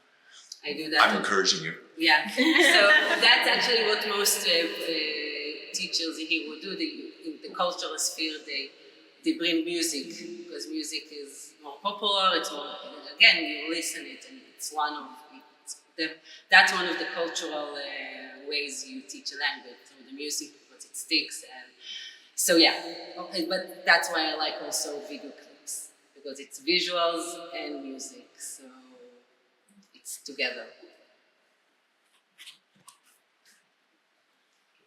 Okay, I'm seeing no other questions, so that brings us to the end of our session and the end of our day. Thanks for being here, everyone.